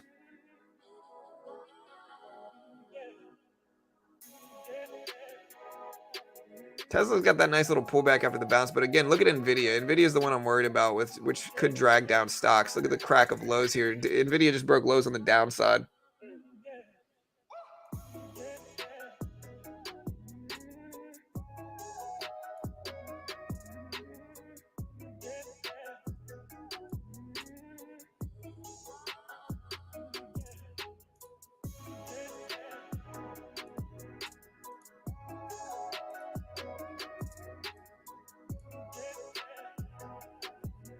All right, Nvidia's still cracking lows. It's the only risk part of this trade, I think.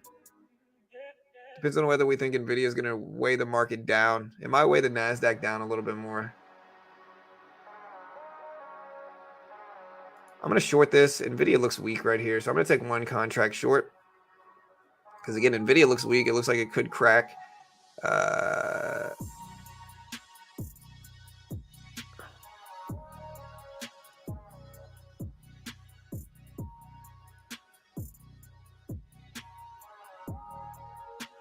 I'm on a 1 minute chart.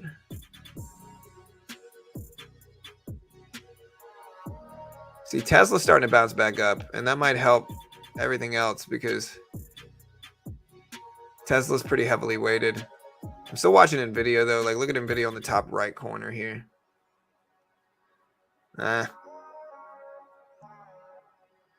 We do have a bull flag here. I just don't want to get caught in this, so there's Nvidia starting to crack down. I want to give it time to work. See, there's the pullback. There's Nvidia breaking down more. All right, Nvidia's still falling.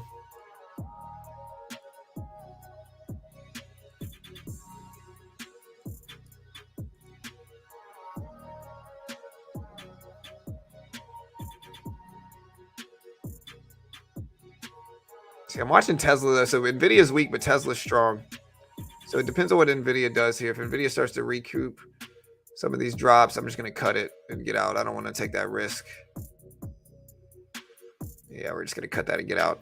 So small risk today, and none of our trades are really going in our favor. If we can't build up a cushion, we're just going to bow out for the day, depending on what we get. We've had a lot of chop, but it does also kind of look like a bull flag, if that makes sense.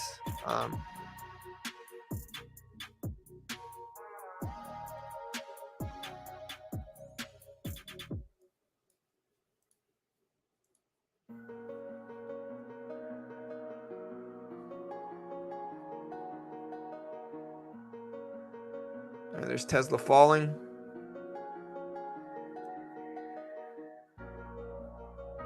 Yeah, we've just had this type of action today, guys. So if you look at this, this is all we've got today. You know, so like it looks like a flag, so we can draw the flag pattern here. You know, but like if it doesn't break out of this range, it's very if it doesn't break out of this range, it's very choppy. So we're officially in earnings season with these chops. Yeah, I mean, we got some earnings coming out this week, but nothing really today. Like nothing big today, at least. All right, so there's a big pullback.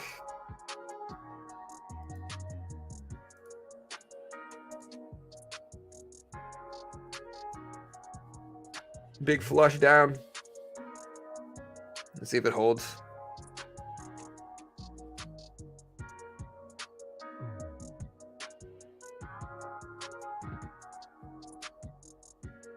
Hopefully you guys are doing better than I am today. I mean, I'm not down a lot. I'm pretty much flat here, but not the best price action for me to take advantage of right now.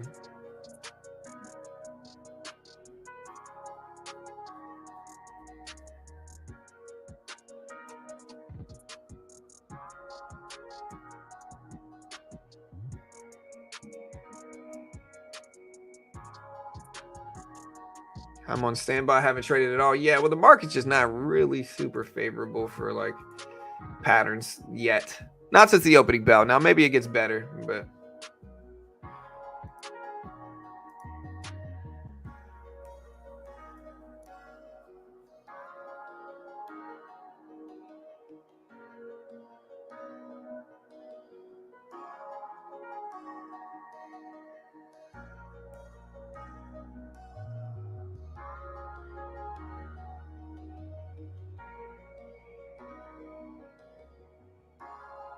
very choppy. Broke down a little bit. The market's just not really doing much for us. Tesla and Apple trend. What trend showed up here?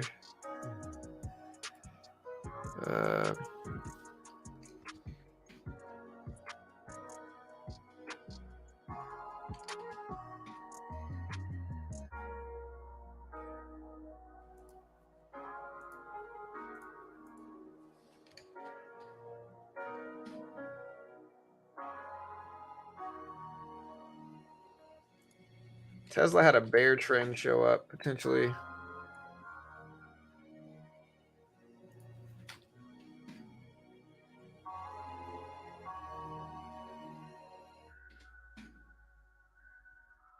That drags the market down.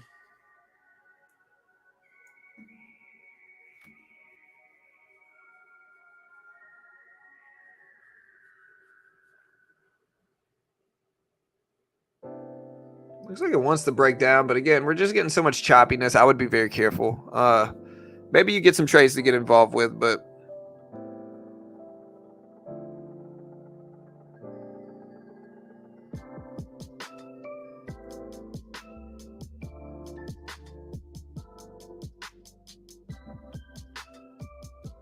huge drop on Nvidia. Yeah, Nvidia is just up so much though. Apple's starting to fall down too. I'm surprised this isn't like affecting the market that much yet. But Nvidia, Apple starting to dip. Walgreens starting to come back too. That's nice.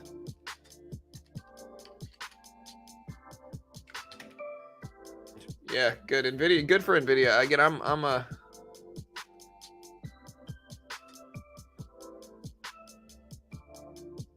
in the SOXS ETF, so that's good. But I'm surprised the market's not coming down with us too. Apple and Nvidia have fallen a lot over the last couple of minutes, so it's surprising to see it not really influence the S&P. The S&P starting to bounce back up. What's dragging the S&P up, if anybody knows? But it's just really choppy day, so it's not one of those days where pushing is usually going to be a good move, in my opinion, team. I'd be really careful.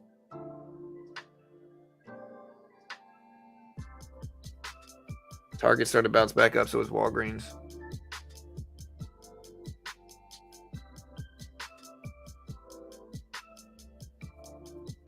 I've made enough money on Disney and Nvidia. Disney is at the 87s, but I mean, I can buy a little bit, but I'm not going to buy like a huge position or anything. Coin just bounced back up, really. Target's starting to pop back up too. Yeah, coin is over 106s at around 106.50s.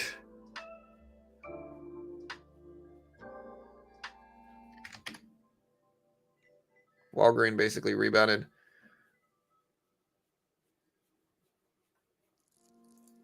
Very flat day, though, since the opening bell, guys. Look at this choppy price action here today since the open. It's not one of those good days. Look. So this is basically what we've got since the opening bell. That's it.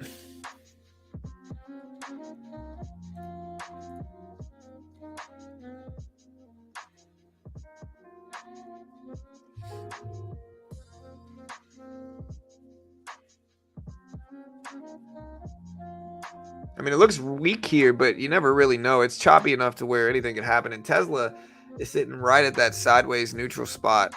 But I feel like NVIDIA might have found its bottom. Maybe. It's right at the previous closing price from yesterday. It's right where we closed yesterday. So maybe.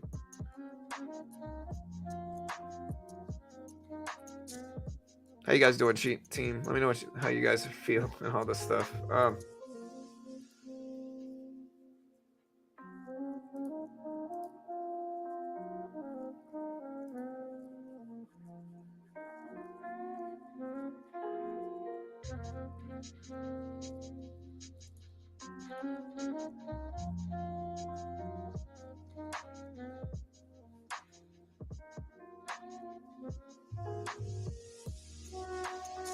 Watching Tesla maybe try. I'm watching NVIDIA too.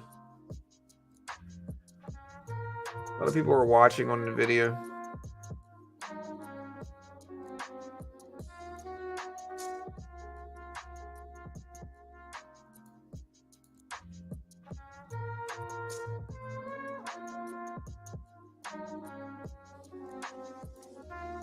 So maybe an opening.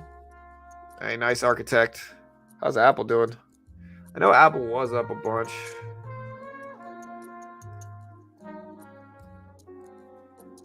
Market's just super flat right now, team, so just be careful.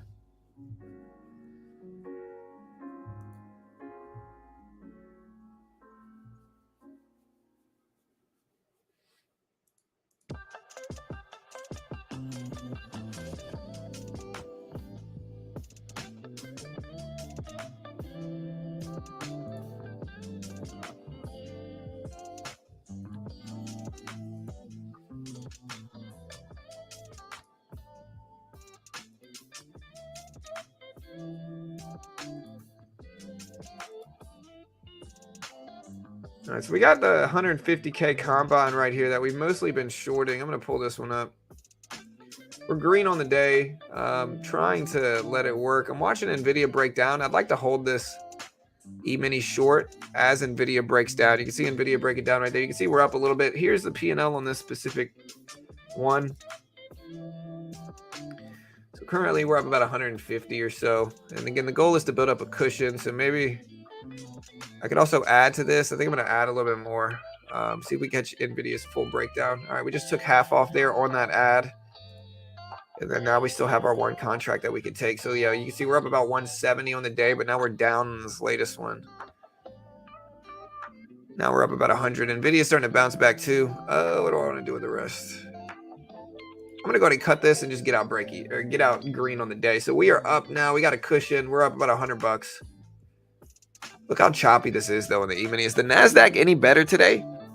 Target started to bounce back. NVIDIA just cracked under the previous closing price. That's a pretty weak sign. It is bouncing back though.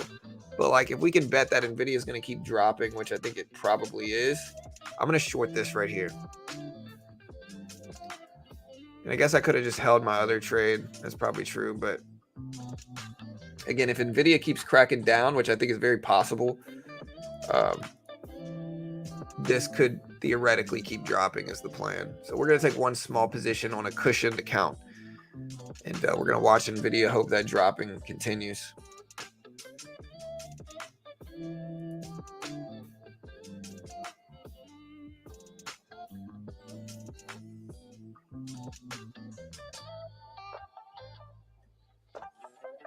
All right, the only thing is Tesla bouncing up. We start to break past this range, we'll cut it and get out flat, but I want to give NVIDIA time to flush down. NVIDIA's right at the previous closing price.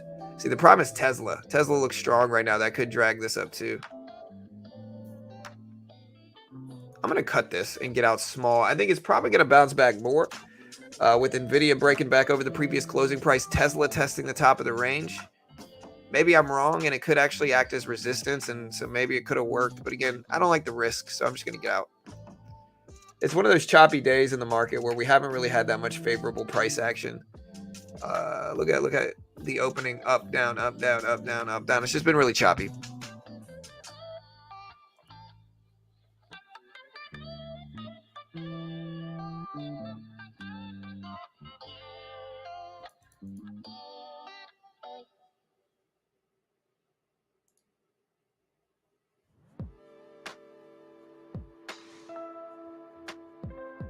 Judo chop, yeah. I mean, again, it could work. I could have stayed in it, but I gotta have risk management here, and I think one of the things that I gotta really focus on is just taking smart trades and not forcing things. Like, I do like the idea that I had there with NVIDIA, but it's one of those real low volume days. I think a lot of people might be waiting for bank stuff to come out.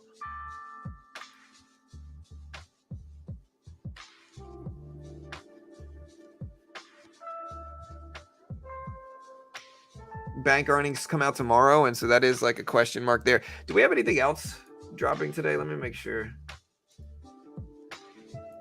I don't think so. Yeah, we're basically flat for the rest of the day and tomorrow. Tomorrow we have retail sales. So tomorrow we do have retail sales. I forgot about that. Retail sales and bank earnings.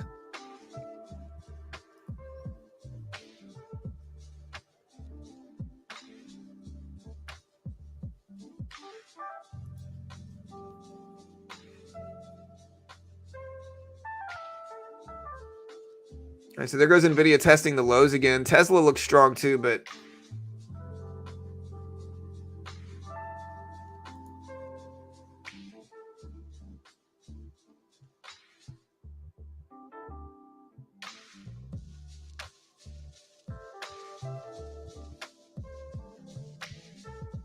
watch NVIDIA, watch Tesla here to gauge sentiment. That's what I'm doing. NVIDIA looks weak. Tesla pulling back some.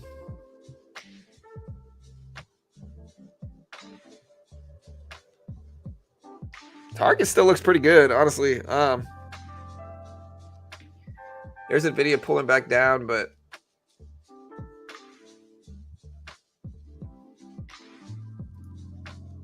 how about Walgreens?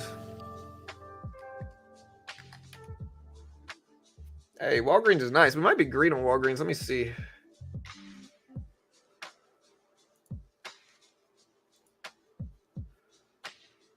What's my average? Okay, we're completely flat at Walgreens. All right, so there goes Walgreens breaking highs. We are now green on Walgreens. NVIDIA breaking down just like we wanted it to. But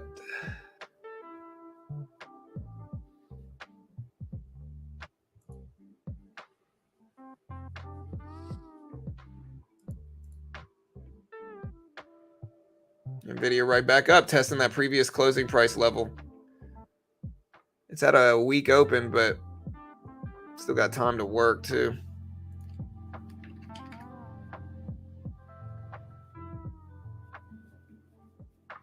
Again, though, we're taking small risk in basically everything today. It's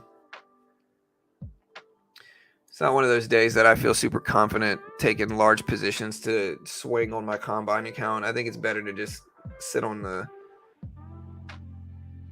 trades that I've made and to just wait. Again, I'm watching NVIDIA closely, but NVIDIA is pulling back to the previous closing price. So like if it rejects at the previous close, it could come right back down.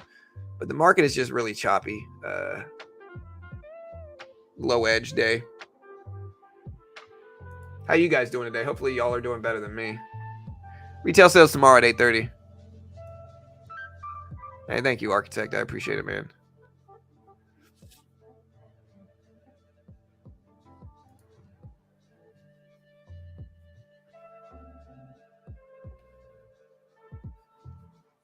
Yeah, the goal is to build up a cushion, right, in these combine accounts. And like, if I can't build up a cushion, I got to just accept a couple $100 in losses. Like, that's just pretty normal, I think. So I've taken some trades. We're green in some, red in some other ones. But the edge that I'm finding today is very light. Tomorrow is when we get more volatility, and I think we might be apprehensive today in terms of price action based off of earnings coming out for banks. We got Morgan Stanley earnings tomorrow. We got Tesla earnings on Wednesday. And so it's just kind of a slow, boring day that I'm not going to take any super big risks unless we break out of this neutral sideways trend, which doesn't look like we're doing anytime soon. Again, even if we do start to push towards the top, NVIDIA has a chance to correct back down. Yeah, so we're just pretty quiet at this point. I mean, I'm green in some other trades that I'm in right now, which is like Walgreens. Yeah, so there's NVIDIA starting to break towards the top. So again, we might test the top of the range, but I'm pretty sure you can, Isrin, but I'm not 100%, man. I would ask them, brother. And again, if you want to check out Topstep, they are a funded program for futures. It really is very similar to day trading stocks. You just have much less risk, in all honesty. Very similar to day trading stocks. You just have much less risk. Like, Topstep gives you a demo, and they test your skill in futures, right? In the futures market, this is the S&P 500. The Nasdaq might be moving a little bit more. I could also trade the Dow if I want. But when markets are choppy, these are choppy. And that's what we're getting a lot today. Like Walgreens, red and green, NVIDIA's down, but mostly chop in markets. And so again, if you haven't already, check out Topstep, funded program for futures. They test your skill. They give you a demo. If you can hit the targets while following their rules, they fund you between 50K up to over 100K with a 90% split, and they pay out millions. They fund millions of traders, or thousands of traders every year. They pay out millions in actual withdrawals every year. They fund thousands. And so it really is the easiest exposure to day trading with the limited risk. If you could pass it, you still get 90% split. You still get to keep your first 10K in profit. So the rewards versus like putting the money up yourself or taking this account are very similar. Like, the rewards are comparable, but the risk is much smaller in a funded account. It teaches you how to trade under pressure. If you lose a funded account, the base one's $49 right now. And so they are a sponsor. I'm certainly biased in their favor, but if you want to check them out, there's the link. And you should really start looking at the NASDAQ. What is that? The NASDAQ 100? 3 a.m. Eastern time, London open. See, I'm sleeping at that time though, BG. I'm sleeping then. It's just not the time I typically trade. Usually when I'm trading, I am trading. Yeah, typically I'm sleeping by that point in time. You know, like usually I'll wake up for like 4:30 Texas time, which is 5:30 Eastern time. So at 3 a.m. Eastern time, it's going to be 2 a.m. my time. I'm sleeping, you know. Also, guys, be sure to check out Chart Prime. Chart Prime is a trading view indicator service that you can use in stocks, crypto, Forex, futures. I'm using them a ton with my trading. Today, you know, we had limited trades, but just check out, here's a good example of this. Check out, here's Tesla's graph. You know, and like these show you a lot of good stuff. Like you could use these in stocks, crypto, Forex, futures. They are a sponsor of mine as well. But if you want to check them out, again, they can just be powerful. Look, let me show you.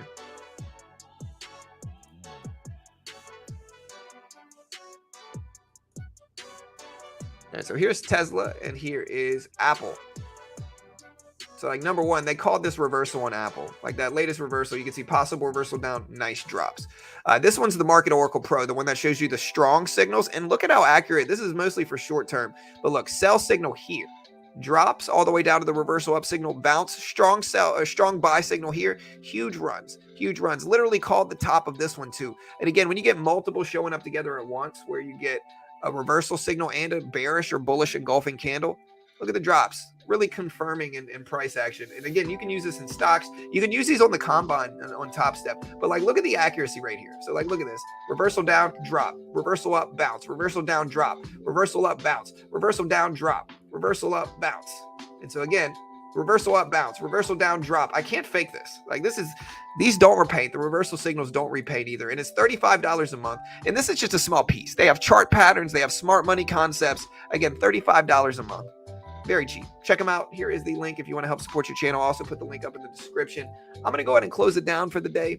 I just don't see anything that really looks good. And again, I'm down in a couple of these accounts, a couple $100. I don't want to give back more. Again, the goal is to get funded by the end of this week. And in order to do that, I can't have big red drawdown days. I just can't have it. And so with that, I'm just going to kind of hang out here. I'm also green on my target trade. I'm going to go ahead and unload a piece of that here. So we just cut a piece of our target trade. I'll take that too. And then how is the other trade for us going? We also have, but again, check out Chart Prime. Really useful. I can't guarantee you're going to make money. Nobody can. But again, yeah, for sure. I should be streaming winners all day with this too. I should have just followed them. The only thing is like, the only thing is that they don't happen all the time. And so it really is something to be patient. The best thing I can do is put up an alert, like to where it shows me an alert. An alert pops up on my phone when one of these alerts go off. That could be really useful. But yeah, we took a little bit off of Target. We're also in Walgreens right now. We're pretty close to flat on this one, but I think I got to just let that work. Yeah, Walgreens, we are down $2 on the day on that one. Still haven't taken profit yet. Nvidia's starting to break down. Yeah, there's settings where you can add alerts too. But with that said, I'm closing it down. Love you all. Y'all be safe. We'll be back tomorrow. We got a lot of stuff tomorrow. We got retail sales. We got bank earnings. And again, thousands of people tune into these streams because we cover them quickly, guys. We put up a lot of this stuff. It's a big week. We got a lot of stuff going on. Y'all be safe. Y'all be good. Love you all. And I'll see you guys tomorrow.